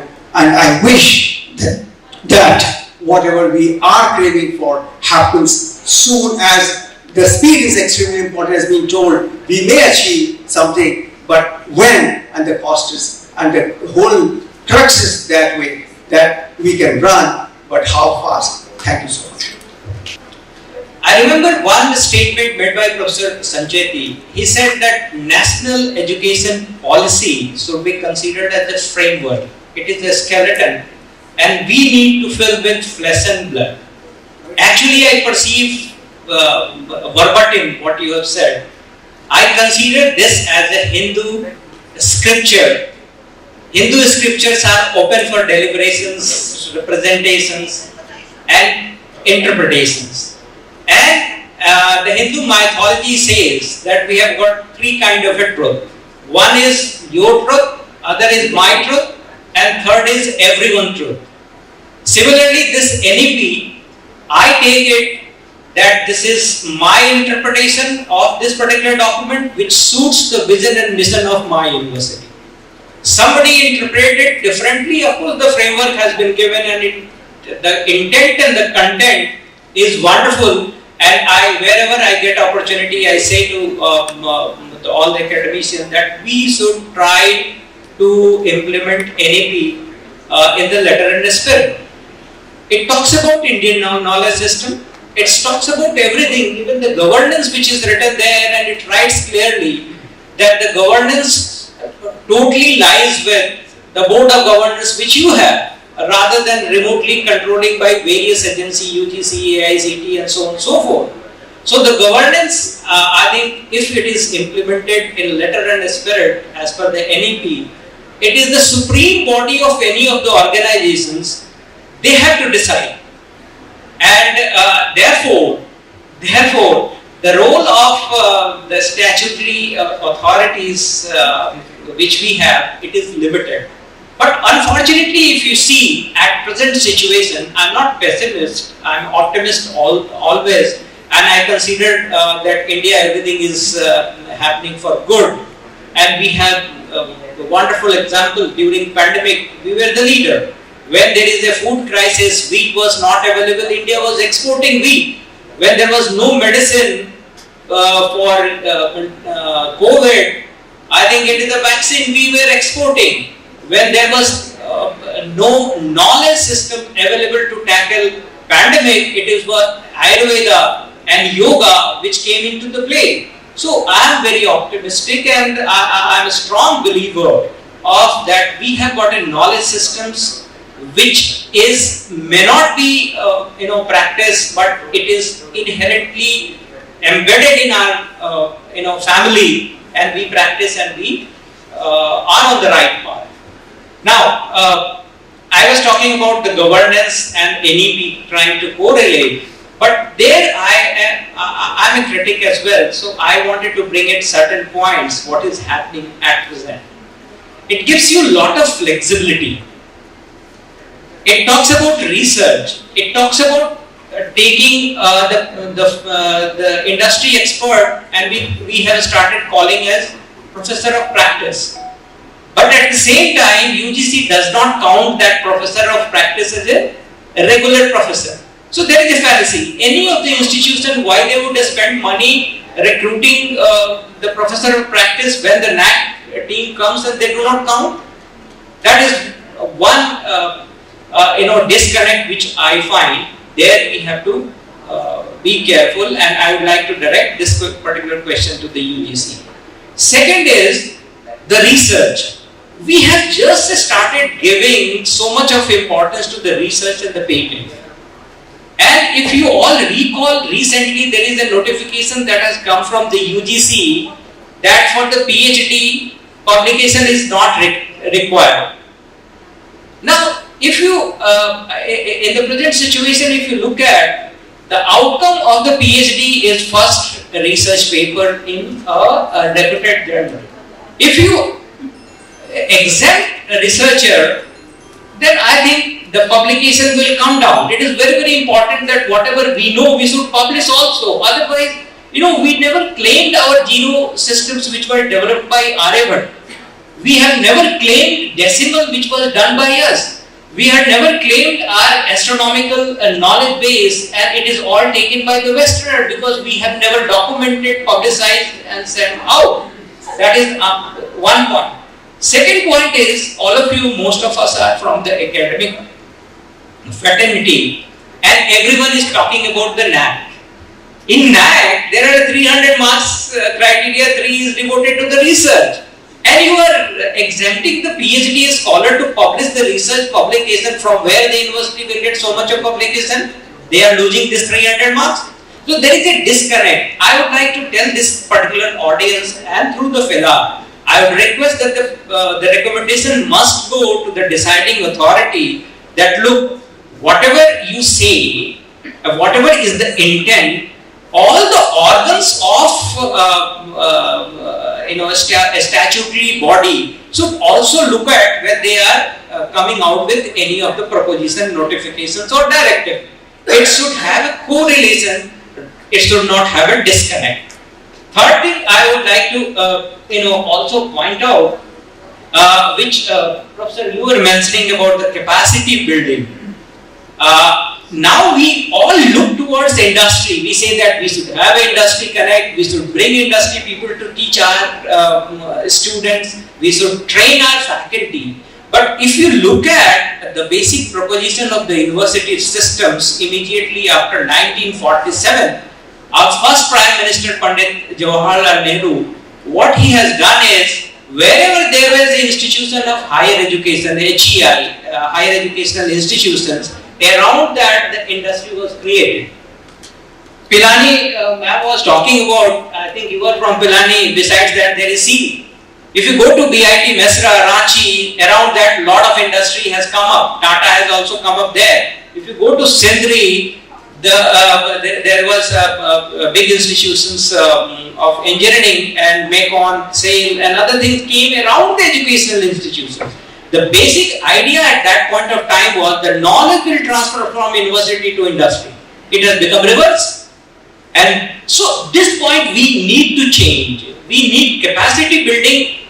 We have to bring back the glory of educational system where we are the knowledge creator and the industry is going to market those knowledge. They are going to make in a product forms and probably earn money, and that is not our concern as an academician. So we must look at in that particular directions. I think last point I'll make before I would conclude my discussion on the point which is correlated to NEP, capacity building and governance. Now, every institution has got their vision and mission. This vision and mission which we have created and we put everywhere on our website and also display for the knowledge of others. But I would suggest that higher educational institutions, if we have a certain vision and mission, we must believe that for this only we are going. And for that particular purpose, whatever the good that is there in NEP, we must take it. We take it for the benefit of reaching to the vision and mission, accomplishing our mission, reaching to the goal which our institution has set. We should forget about, if we are truthful to our vision and mission, employability is not going to be a problem. Because we have set our vision accordingly. Skill, everybody talks about, but who talks about the knowledge? Knowledge and skill, these two things are two different things. Doctors have got a knowledge, but the technicians who are assisting in radiology and other things, they are skilled person. Similarly, in engineering, they're an engineer, they have got a knowledge, but they have got a diploma holder and ITI. So we must differentiate that. I'm not telling that the skills should not be there, but the prime importance should be given to the knowledge creation. And then at the end of the day, I wish time will come when we become second economy. But before we become second economy in the world, we must have reached to a position where the knowledge is transferred from Vishwavidyalaya to Karkhana, that is production unit, which we call it industry. Thank you very much.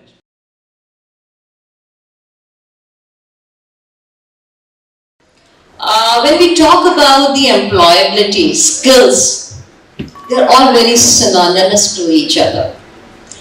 If we really see the education system scenario today in the country, what I believe in education to employment and employment to empowerment. Some of the experts definitely had spoken about that today we focus on employability, we do not focus on the knowledge. I think employability comes when the knowledge is there and you have the right set of skills along with you. Even some of the speaker has also spoken, an expert, that why we are focusing on skills, not focusing on knowledge. So a very small example I would like to give. If you do not have a knowledge, you cannot have a right set of skills with you. If you have a surgeon studying the MBBS for 5 years, have a knowledge but do not have a practical experience, I'm sure going to kill you on the operation theatre, operation table. So these are very connected to each other. So universities generally, when we say the input, the output, but the outcome is very, very important. The student can't take admission, go out of the university taking a degree, but how many universities are really doing a career pathing, that they are tracing their career? So any student who comes to the university comes with a hope. The three things are very important. Number one, they look for the higher education after taking a degree from the university across the globe. We need to make the student knowledgeable, learned, and give the right set of skills in such a way that they should get admission for higher education across the globe. No boundaries and barriers should be there. Number two, they look for the employability. Number three, the entrepreneurship. As the Honorable Prime Minister of the country said, that definitely we should generate the people who could be entrepreneurs, so that the question of employability doesn't come into picture and they should be in a position to give employment to others. But the main focus, what we really forget, where do we have the right kind of faculty? We are talking of so many, the scenario is changing so fast. During this COVID-19, when we say definitely it was disastrous to the human being, humankind, but it has given a lot of positive also when it comes to the education. it has minimized the distance.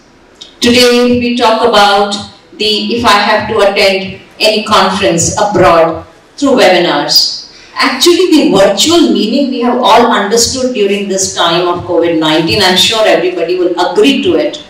The webinars and everything, this trend wasn't there before COVID-19. If we talk about 2018, we were thinking that these technology companies, they're going to have their business by 2025 to $325 billion. I'm talking in dollars. But today, the prediction is that it may touch 1 trillion by 2027. So we really need to have the right kind of skilled teachers first with us to train the future, means the students who are the future of the country. And the connect to academia industry is very, very important. Somebody has also objected how industries can teach the academicians. We really need to get out of this phobia that how academicians can teach the industry. That means somewhere we have definitely failed, that today the industrialists have become more knowledgeable than you. We need to really accept it.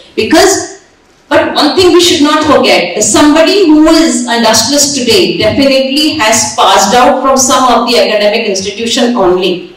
So definitely that knowledge and the background is given by the institutions only. But maybe their skills were not that correctly being, given to them by the academic institutions, and that all that correct set of skills were given by that industry. So when we talk about the academia industry linkage, we really need to go for the revision of the curricula. That the correct connect should come. We should give the knowledge, the innovation, but that innovation should see the light of the day in the form of a product which should reach to the masses. We really must have that proper linkage and pathing between the academics and the industry. Then only the future of the country is going to be changed. And we really need to get out of this phobia that I'm an academician, how can industrialists can teach me? Because they know how to grow with this changing scenario of the country. When we talk about the NEP or NET, NEP 2020 definitely focuses on many of the issues, although I'm so sorry I wasn't there in the first session, but as I'm listening, the NEP is just a skeleton. Definitely it is a skeleton. We need to give a shape to it. Not only the shape, we need to give a skin to it, and then finally the soul to it. This is the academic institutions who need to understand the need of the NEP, that what should be in the curricula, which is really going to make a student knowledgeable as well as give the right kind of skill set to them so that they're going to be successful. They're also focusing a lot on the science connect to spirituality, because we really need to focus on spirituality also.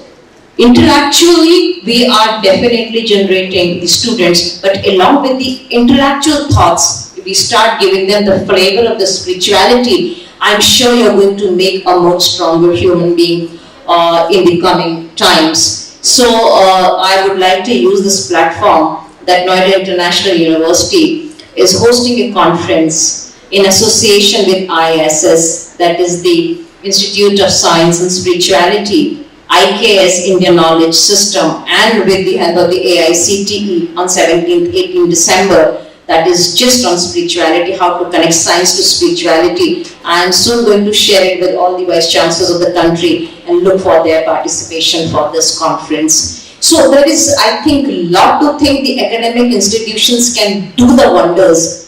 And I would, because I think it is sometimes good to, talk later and being the later sessions, after listening to others, you can talk on.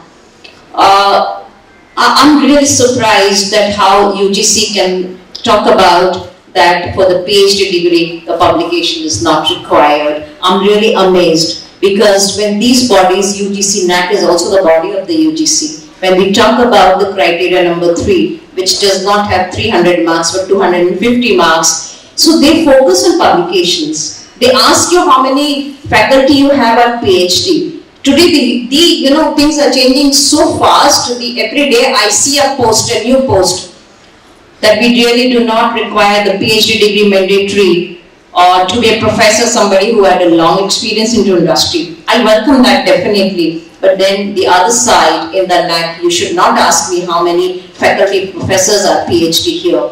Then why the publication is so mandatory, that you have so many marks given to publications, to patents and everything. According to me, the PhD, the highest degree of boundary, which really trained you that you become more problem solving. You have that mentality of critical, analysis abilities generated with this. And if you do not publish, publication doesn't mean, publication means what I am doing, it is known to others. Then we should not close down citation index, we should not talk about the impact factors, then we should not be talking about the H index and I index. Everything then goes haywire. So I think this is a point of debate, and we really need to think a lot on these things, that by such type of, different statutory bodies have different thought process, because they need to align at some point of time that no, one side we are saying something else, but then what you're announcing is not supported by your actions. So that's very, very important. Thank you. जैसा कि अभी Bhagavat madam ने कहा, 3 चीजों पर focus किया, knowledge, skill and spirituality. तो मुझे ये लगता है, मेरे जो अपने निजी विचार हैं, कि स्पिरिचुअलिटी जो है, मैं इसको कोर स्किल मानती हूँ। किस प्रकार से? अभी एज अ सोशल थिंकर मैं पिछले 30 सालों से वीमेन एम्पावरमेंट मिशन चला रही हूँ, जागो महिला जागो, और उसमें कुछ महिलाएं ऐसी हैं कि उनको मन की मजबूती कैसे प्रदान की जाए। स्किल है, नॉलेज है, बट सेल्फ कॉन्फिडेंस नहीं है। तो उन महिलाओं को स्पिरिचुअलिटी का आधार देकर, जो WWI women world of India और इंडियन वीमेन नेशनल डेवलपमेंट, उसने ये कंक्लूड किया कि एम्पावर्ड महिला केवल वही महिला कहलाएगी जो कि मन की मजबूती रखती है और डिसीजन मेकिंग पावर रखती है। और हमारे अंदर मन की मजबूती और डिसीजन मेकर पावर हमारी जो इंडियन कल्चर है, जो स्पिरिचुअलिटी है, वो हमें देती है। तो मैं ये मानती हूँ कि मेरे लिए spirituality is first. As Dr. Paresh was asking that how to identify and what core skills are required for the students to get the employability, so it is actually a very difficult task, to be very precise, because every student has a different skills altogether. And if we talk about the different skills, could be a technical skill, could be a communication skill, transferable skills, vocational skills. So also depend upon the nature of courses, programs which our students is about to take. So it's very rightly said by another panel expert that it needs to be identified at the beginning that whether we are getting the right student or candidate for the particular program or courses or not, because if we will not identify at the right time, so that we have seen that students are not really being cope up with the program and courses that they tend to leave. But thanks to NEP, we have a different rules for vocational studies, that your 3-year program or 4-year program can be made in such a way that a student can exit from the first year or second year with the appropriate certification, and they can continue in some other institutions if they wish to. So recently I had a conversation with one of the director human resource from the Accord Group of Hotel. So talking about the employability, so as per the survey or as per the record, we have seen that the literacy rate of India is approximately about 70%, but the employability for a skilled employee is about 20%. Why? Because the employers are not getting the right skilled employee for their particular skill set of job. So when I had a recent conversation with the director HR, so he told me that for some set of skills, specifically if I talk about chefs, so he has been interviewing a lot of candidates, and It's been supply is too much that they've been not being able to take a lot of chefs. But on contrary, if we'll talk about housekeeping or front office or some other aspect, so they're not getting the right candidate with the right skill set to fulfill the position. So in the previous sessions also we have heard that students are saying that they don't have vacancies wherein they can go and apply.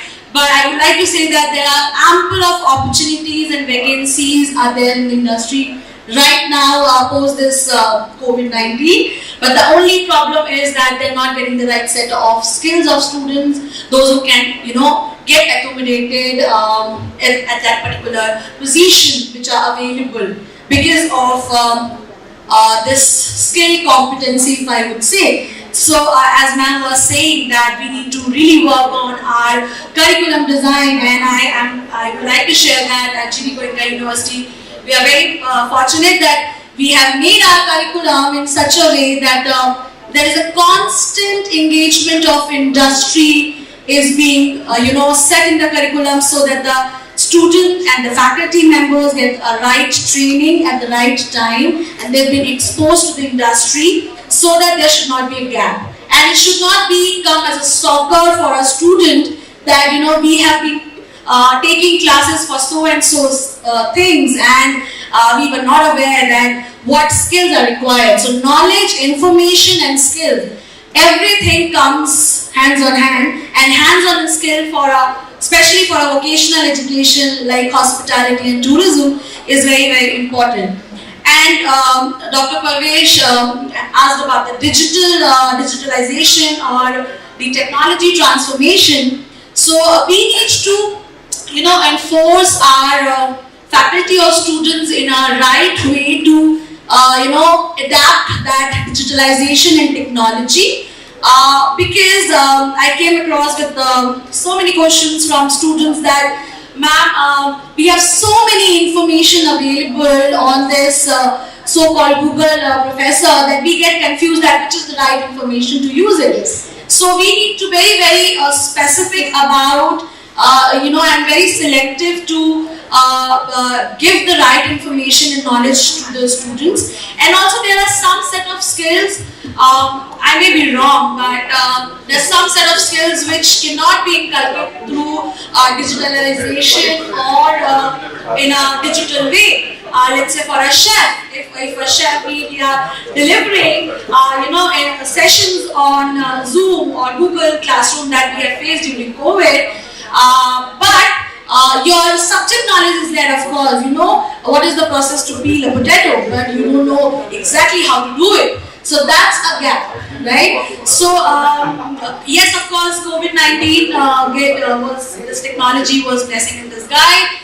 But for like vocational education like us, hospitality, tourism, we faced a lot of challenge because of that, because the right set of skill was not being able to inculcate in the particular students, those who are looking to have that set of skills, and because of that the number of employability for them decreases, number of opportunities for them it decreases.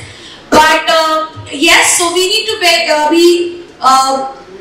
our curriculum, our program, we need to develop in such a way that it should be given at the right point of time to the right candidate by identifying their set of skills, right? So that's my take. Thank you so much. So the question that you put up initially was like which skills, which core skills do we think are very important for this coming generation, for the youth as part of education. So I think apart from other skills, soft skills are something which are very, very important because they are the basic life skills these days. And I'd like to cite an example, like suppose if we take the example of say the birds only. So having the wings is not a skill, right? They have the wings. How to use those wings is the skill. How do they form that V formation? How do they generate that 75% more energy? How the bird who is the leader over there, how that bird changes its position. The leader is not always leading from the front. If it gets tired, it shifts the leading position to some. That's a skill. That's a skill that you need to know. So NEP talks about the entrepreneurship. We have to create the job creators. How many of us are there who ask? Most of the parents, we brought up our kids, our children in a way that we ask them कि पढ़ोगे नहीं तो अच्छी नौकरी नहीं मिलेगी. This is we never train them to become entrepreneurs. We don't say कि इतना पढ़ो कि तुम दूसरों को नौकरी दे सको. So we don't have that attitude, and that is what NEP is actually focusing upon. These are the skills that we need. Our skills should speak. If I talk about our say Indian tradition, Indian ancient scriptures, they talk about Chausat Kalaएं, right? What are these kala basically? These are the skills. We have been talking about it since long, but somehow they got disappeared because we got ourselves absorbed in something else. That Sanskrit shlok that goes Sahitya Sangeet Kala Vihina Sakshat Pashu Puch Vishan Hina. Here Kala is again these skills. What NEP is trying to say is let's not try to, one more skill is very important, and that is knowing how to learn. Learning how to learn. As our keynote speaker, I heard him saying that by 2030 we will not even be knowing that what types of jobs are there in the market, what type of skills are required. But if we get this skill how to learn, we are in a position to cope up with any situation. Any new thing comes, we learn how to deal with that. So let our skills speak and not these tidbits of knowledge that we are taking. Again, I take my apologies because it's in my habit to use some shair or shairi while speaking. There is some very good lines that are striking me right now. परिंदों को मंजिल मिलेगी यकीनन, ये फैले हुए उनके पर बोलते हैं. परिंदों को मंजिल मिलेगी यकीनन, ये फैले हुए उनके पर बोलते हैं. वो लोग रहते हैं खामोश अक्सर, जमाने पे जिनके हुनर बोलते हैं. So we have to create this hunar in our youth, that let that speak. Whether it is globalization, they go anywhere, or let the other universities come here, let them compete with us. But we have to create this workforce whose skill speaks about them, whose talent speaks about them. So that is what NEP talks about. What I can say at the end of this session is, we being the teachers primarily, Yes. have understood one thing, that if you are giving a fish to a man, you will be feeding him for the day. And if you are teaching a man how to fish, then you will be making him to feed himself for the lifetime. And this is the crux of the skill development session that we all have patiently listened to. And with these words, I would like to conclude that yes, NEP 2020 has given all of us this opportunity to make our students not understand what to think, but how to think. And one thing I would like to conclude here, कि जब हम लोग देखते हैं कि हमारे साथ ये eminent dignitaries होते हैं, वाइस चांसलर्स हैं, हाई लेवल एकेडमिशियंस हैं, इंडस्ट्री से सब लोग आते हैं, तो मुझे ऐसा लगता है कि शायद हम लोग उस एरा में हैं, और हमसे भी जो बुजुर्ग हैं यहाँ पर, वो उस एरा में थे जब outcome based education so called concept नहीं था. That was now considered as the traditional education. When the traditional education can give this outcome, then what this outcome based education is intended to give to our youth. So with these words, we all have set the ball rolling, that skill is within. The role will make it more effective and influential to come out of it. And performing various roles, the skills emanate from us. जब आप wife बन जाते हैं तो speaking skills देखिए कितने sharp हो जाते हैं, और हस्बैंड के जो लिसनिंग स्किल्स हैं, they have to be, they have to be very, very sharp, because otherwise you cannot have a home to happy family. So in the same manner, when we are the educators, we were not given the skill to teach. It came from within. When you became the vice chancellors, madam, was that training given to you how to behave, how to do all the work, how the skill framework is required to become a vice chancellor? No, you did. You proved your worth, and that make you to come to this level. So let us make our students change their mindset, not what to think, but how to think, and that is definitely going to make the change. And in these words, thank you so much, Madam, for giving us this opportunity. Thank you. Thank you all.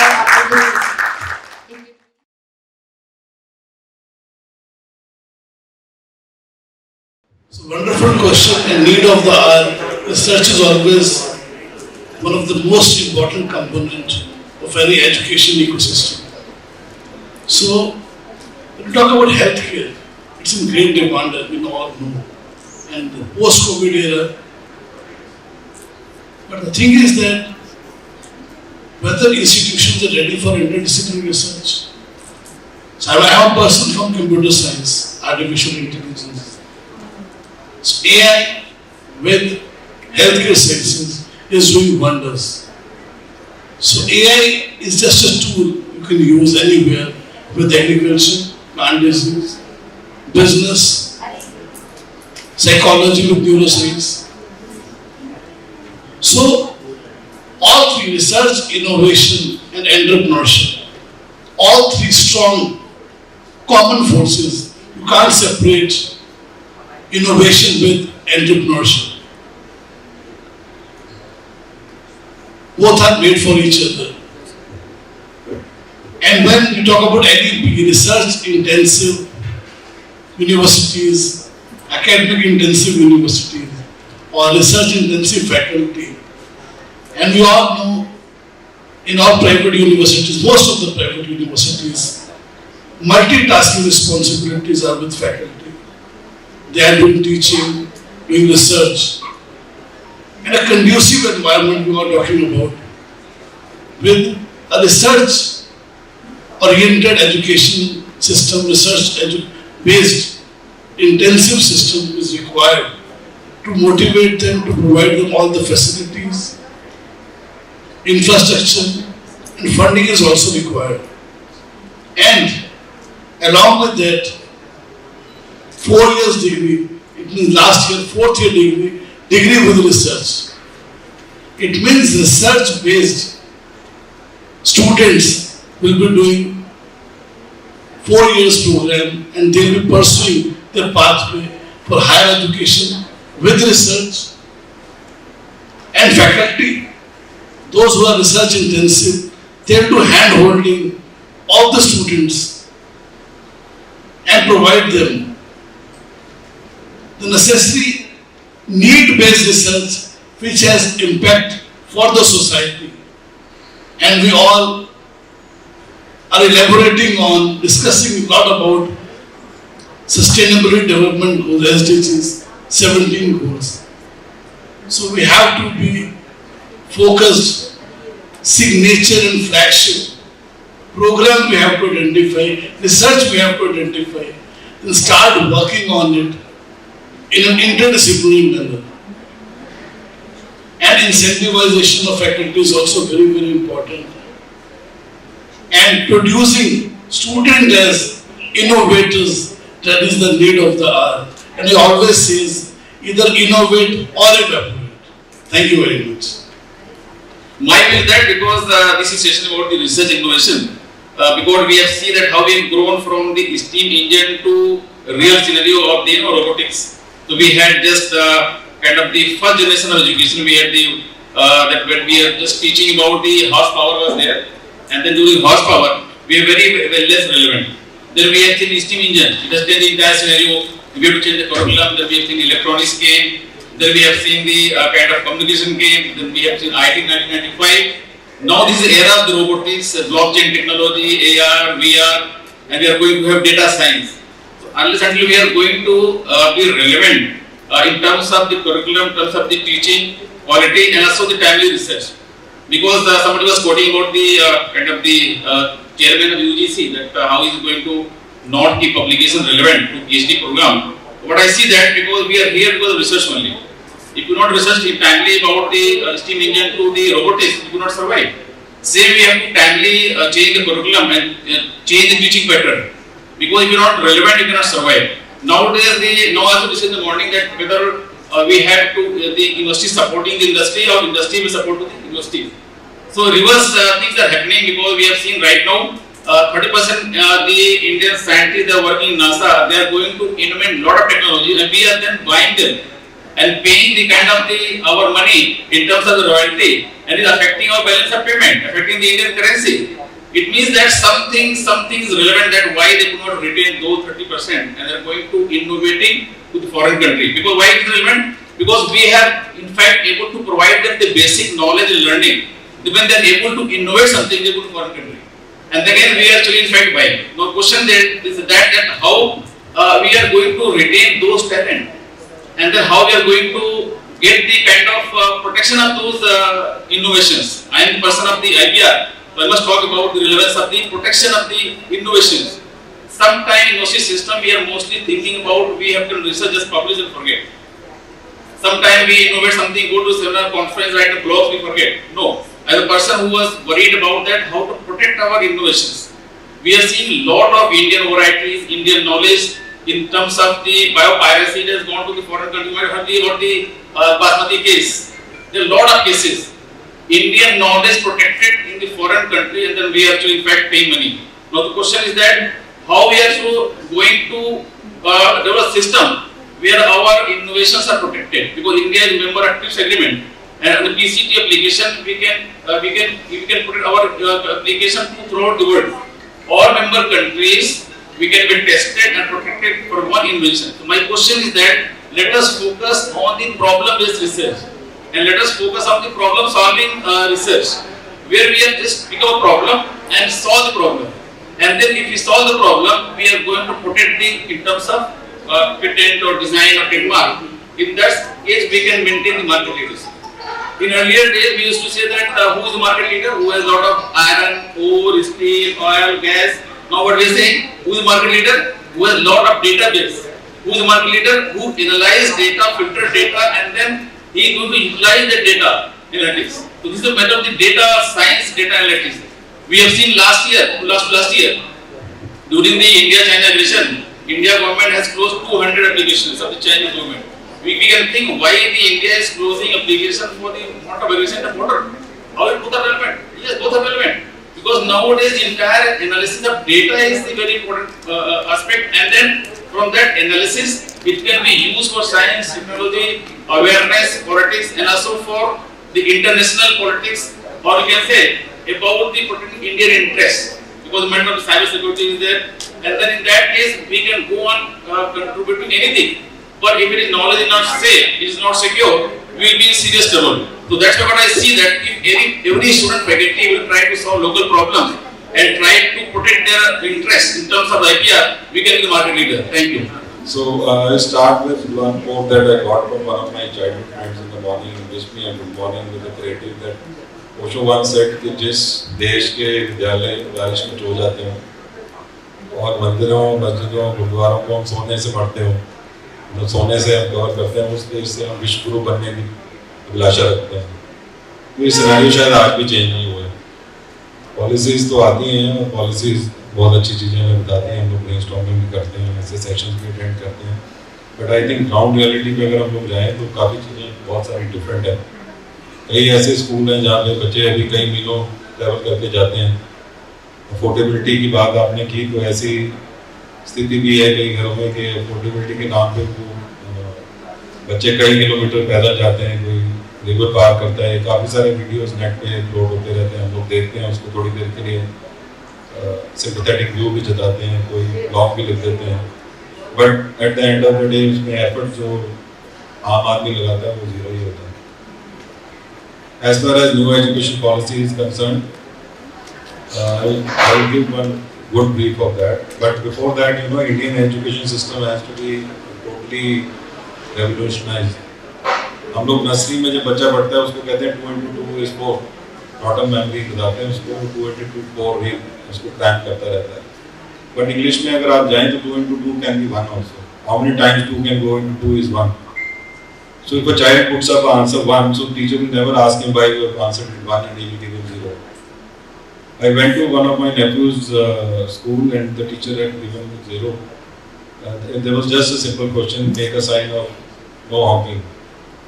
तो बच्चे ने do not blow horn करके उसको red sketch pen से mark करके लिख दिया.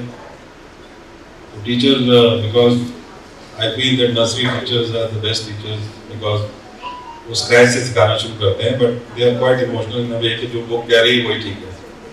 तो शी सेड कि सर ये देखिए इसको ये भी नहीं मालूम है. लेकिन मैम इसको तो मालूम है, आपको शायद टीचिंग अभी अच्छी तरह से मालूम नहीं है, बिकॉज बच्चे ने अपने शब्दों में सब कुछ कह दिया है. And you have failed him and you have demotivated him in a way कि वो कभी भी इनोवेट नहीं करेगा. Because we really teach in a rotten way, we encourage rotten memory. सारी स्कूलिंग बच्चा रॉटन मेमोरी से करके आता है और हायर एजुकेशन में हम उससे पेटेंट्स की एक्सपेक्टेशन करते हैं. We expect innovation out of him, though we have really killed the innovation at the childhood level itself. That is why Indian patents are considered to be in C category all across the globe. I think professors are काफी काम करते हैं, you will agree. Though I have also, filed almost 24 patents, 2 have been awarded also. But the point is कि जब innovation की हम बात करते हैं तो innovation childhood से होनी चाहिए. एजुकेशन रॉटन मेमोरी से लर्निंग की तरफ, एक्सपेरिमेंशियल लर्निंग की तरफ, प्रोजेक्ट बेस्ड लर्निंग की तरफ मूव करनी चाहिए. बहुत कम टीचर्स हैं हमारे पास ऐसे स्कूल में जो इनोवेटिव तरीके से पढ़ाते हैं. मैं आपको एग्जांपल इसमें एक और देता हूँ. I went to one of school, वहाँ पे एक साइंस टीचर ने रूफ के ऊपर सारा प्लैनेट सिस्टम बना रखा था. आपको लगता है कि उस बच्चे को कभी प्लैनेट सिस्टम याद रखने की जरूरत है, जो रोज क्लास में घुसता है और ऊपर देखता है कि मेरा पूरा सन कैसे प्लैनेट्स इवॉल्व करते हैं. But there are very few of the innovative teachers now. Then we talk about research and innovation. PhD is not a mandatory thing to write a research paper. I must point out from this class. I wrote my first paper when I was not even thinking about doing PhD. Patenting doesn't require you to be a higher education graduate. You can be a simple class 10 graduate to file a patent. It is just how innovative you are and how much observation skills you have. Because when you are thinking of research, it doesn't require any degree. Let me give you a very quickly brief of the first patent that I filed. I was just traveling from this Noida Express Highway and it was cemented. तो tyre blast का आप लोगों ने काफी सुना होगा. मेरा भी first driver side tire got blasted and my entire family was in the car. So fueling was there, but at that time it was new, so nobody was coming from back, so we were secured. But 3 years it haunted me कि इस accident बचाया कैसे जा सकता था, कि ये accident होना नहीं चाहिए था. So then after 3 years I just got the idea कि I should have given it a relief valve. So one way relief valve, then I designed it at 33 kgf and we put it on this जहाँ पे आप हवा भरते हैं nozzle के ऊपर. And whenever the air will expand and the pressure will increase, it will keep on releasing the air. So we will never have the tire blast. So the point is कि वो जो innovation है उसमें मैंने कोई ऐसा engineering की degree को यूज नहीं किया और ना ही मैंने उसको अपनी qualifications को ज़्यादा यूज किया. But yes, because the idea was always haunting me कि इसमें कुछ ऐसा करना चाहिए कि tire blast ना हो. Because philosophy simple है कि जब आपका टायर गर्म हो जाता है, हवा expand करती है, तो weakest portion पे जब pressure बढ़ता है, तो weakest portion के through आपका टायर में से ब्लास्ट करके हवा बाहर निकल जाती है. सिंपल कंसेप्ट है, इसमें कुछ मैंने आपको रॉकेट साइंस नहीं बताई है. तो मेन चीज ये, मेरे सारे पेटेंट्स नीड बेस्ड हैं. अगर आप उसको स्टडी करेंगे I can show you everything.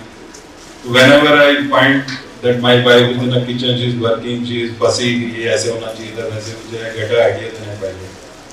The point is it is not that in which field you are educated. या आप मेडिकल में मेडिकल डॉक्टर हैं इसीलिए आप उसकी एमआरआई का पेटेंट फाइल करेंगे, ये कोई जरूरी नहीं है. जब तक न्यू एजुकेशन पॉलिसी को हम बारीकी से नहीं समझेंगे, ट्रांस डिसिप्लिनरी, इंटरडिसिप्लिनरी, मल्टीडिसिप्लिनरी तीनों अलग अलग चलते हैं. अगर हम ट्रांस डिसिप्लिनरी एजुकेशन की तरफ मूव करें तो you will get good patents, you will get good innovations, good inventions. Because say suppose a teacher is taking the child to a room where a musician is having those bowls full of water and he is playing that music, and then the teacher explains the concept of resonance to him. So that is the way we require teaching in India. We talk about innovations and research. He is pointing me to conclude it quickly, so I will talk about the inflation rate now very quickly. So while I was sitting there, I was just exploring the net and I extracted few of the data.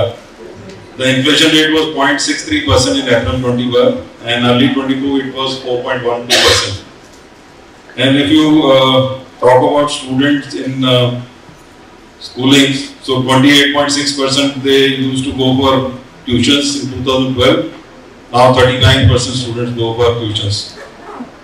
And India में ये कहना गलत नहीं होगा कि अगर आपका बच्चा नालायक है, जिसे हम नॉर्मल लैंग्वेज में कहते हैं, तो चिंता का विषय है. बट अगर बहुत ज़्यादा लायक है तो वो और ज़्यादा चिंता का विषय है, क्योंकि आपको अच्छे इंस्टीट्यूट से अगर उसको एजुकेशन दिलानी है, सपोज वो MBBS क्लियर कर जाता है. अभी काफ़ी सारे पेरेंट्स मुझे अप्रोच करते हैं because I am in a medical science university, so they talk about fees and everything. मैं ये समझता हूँ कि अगर एक बच्चा नीट क्लियर कर जाता है, you don't get a government college seat, so you need at least 1 CR of bank balance to ensure कि उस बच्चे को जो है वो सीट मिल जाए. और नॉर्मल इंडियन उसको इकट्ठा नहीं कर सकता है कोर्ट को. तो इन्फ्लेशन की अगर हम बात करते हैं, न्यू एजुकेशन पॉलिसी कहीं नहीं पॉइंट आउट करती कि बच्चा अच्छी एजुकेशन कैसे ले, एजुकेशन कैसे होनी चाहिए, किस तरीके से होनी चाहिए, ये चीज़ें हम सब बात करते हैं. बट जिसको देनी है उसको देनी कैसे है, वो ले कैसे सकता है, इस पे कोई बात नहीं कर रहा. और अगर आप डिजिटल यूनिवर्सिटी भी लॉन्च कर देते हैं तो डिजिटल यूनिवर्सिटी से आप डॉक्टर नहीं बना सकते हैं. सॉरी टू से, it's experiential learning course. Engineer can also not get good education through digital university. आप उसको सॉफ्टवेयर और IT की बातें कर सकते हैं, लेकिन अगर आप मैकेनिकल इंजीनियरिंग की बात करें, मैरिन की बात करें, आप एरोस्पेस इंजीनियरिंग की बात करें, तो without experiential learning it is actually useless. So the point is online learning से भी आप कितना सीख सकते हैं. आप कुछ एक कोर्सेज हैं जिनमें आप सीख सकते हैं. मैं ये मानता हूँ कि अकबर का फादर हुमायूं था और हुमायूं का फादर बाबर था. ये चीज़ आप ऑनलाइन से पढ़ाते हैं, okay with me. I am also a कीन promoter of digitalization. But if you talk about digitalization in medical or maybe engineering or those professional courses where you need experimentation or real life learning, so I'm sorry to say the inflation in education is too high. It is really a need of the hour to be looked into, because the normal child cannot afford the good quality of education that is imparted by private universities. But yes, in government also, if you see, IITs have increased their fees more than 2.5 times. So giving 2 lakhs is not an easy job for a normal, Indian who earns almost 20 to 25,000 rupees. So straight away, what we are saying is that the lower middle class cannot afford IITs. So when we talk about loans, the gentleman from ITFC was telling all us vice chancellors that how a loan will be given. So when everybody got up, I just asked him, say a scenario is there, a rickshaw puller is there, and his child gets into a college, and you are saying that you will pay him loan, but he won't get a job. Suppose he is very bad at communication skills, he doesn't get a job also. Then what you will do? So again they will keep on tracking the parents, they will keep on asking कि आप fees दीजिए, पैसा दीजिए. तो ये बड़ी सारी problem है. तो इसमें इंडियन गवर्नमेंट को कुछ स्कॉलरशिप लॉन्च करने चाहिए, rather than creating vote banks by creating those caste systems and etc. It should be a simple rule that whosoever is earning less than 10,000 a month, he is in a quota, and his child will be getting a free education. So that is what needs to be adopted as soon as possible. Thank you very much. I'll begin with the secret code, which I opened on my mobile, and I read it out so that it brings home the issue very fast. Sure. I'll close as early as the moderator says. The secret behind leaders' unflagging energy. First question is that required? We sitting as leaders here may have differing views, but energy cannot come down. So this unflagging energy is a constant requirement for any research or innovation to happen. That's what I wanted to convey. It says, when you are inspired by some great purpose, some extraordinary project, all your thoughts break their bonds. Your mind transcends limitations, your consciousness expands in every direction, and you find yourself in a new, great and wonderful world. So it's your thought. Dormant forces faculties and talents become alive. And you discover yourself to be a greater person by far that you dreamed yourself to be. This is by Maharshi Patanjali, not my creation. But I believe here, by quoting this, that if God has given us the opportunity to even lead, that itself is a great blessing. Now, if there are faculty members whom we are supposed to guide, and we do not make them leaders in their respective field of interest, we are doing crime. So we as leaders have to take the lead. Now how do we do that? Is the question. That research is important, that innovation is important, that NEP has said it, that everybody is convinced that this is the only way possibly we could reach, and we should not miss out on our innovative things to somebody outside the country as patents. All these are known and shared by honorable speakers on my left. I would now like to say and quote again the figure that we could do in just 5 to 6 years of time in Amity University, Jharkhand, where I come from. We had started with 16 faculty members and we are today 160 in 6 years. We have published more than 500 journal papers, reputable journal papers in Scopus or Web of Science, and those are all registered under our university. How is that possible? Is that magical? That's where we are. We have to create the environment where research flourishes. Not that there will not be clerical job, not that there will not be uninteresting job. There will be problems all around, and what is required is to focus on the spirit for which you are born, on the purpose for which you are born. You are born as a teacher in a university or a college, and if you miss that itself, then again you are also another criminal. Now, therefore, the focus or the purpose of such deliberations on any forum like FELA, and just 2 days back we had CEGR where national education policy is being discussed, threadbare, academicians have possibly missed the bus that it is not health which is more important first, as said by the moderator. I feel it is education which is more important than even the health. The moment you get educated, you will worry about your health.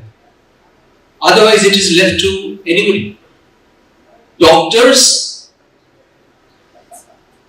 if they are not integrated with their own purpose for which they become doctors, well, health is gone forever.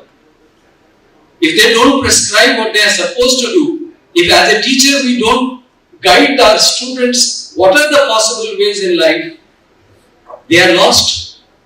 Should we be leaving the student community who are dependent on us after that, after we have grown up in almost most of us, I would say, only some of us are lucky that they have been really guided well or were funded well. Most of us have figured out our own ways. And this also is said, you leave the child in the swimming pool, he'll learn to swim. But then he loses his energy. He loses the time that he has. How as an educationist can we save that time? Through technology, through the environment that we create, through the systems that we create. How genuinely we speak to them that we are interested in improving them rather than curbing them. So that's a creation of that environment of, I would say, co-genial environment of working together, coordinating and cooperating with each other. We created a system and we asked department-wise faculty members to come together. Ask them, tell me what areas interest you.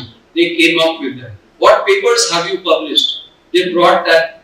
I went through, I am a person from physics and little bit of computing. I did my MTech later. And I could understand what are the expertise area that they have. Can Then I needed an expert from outside, and we called at least 10 experts from one area, say biotechnology.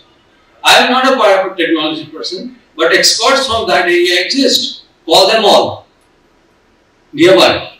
Now, if they are called and they go through the papers that they have, and then they possibly find a way of looking towards future which can be possible in the area of research, well, that is where you are. The moment you find a problem, 50% of the problem is solved.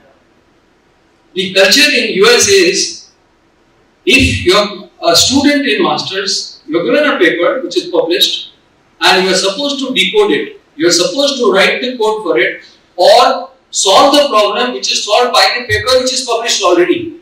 And that teaches him to do the research in real sense.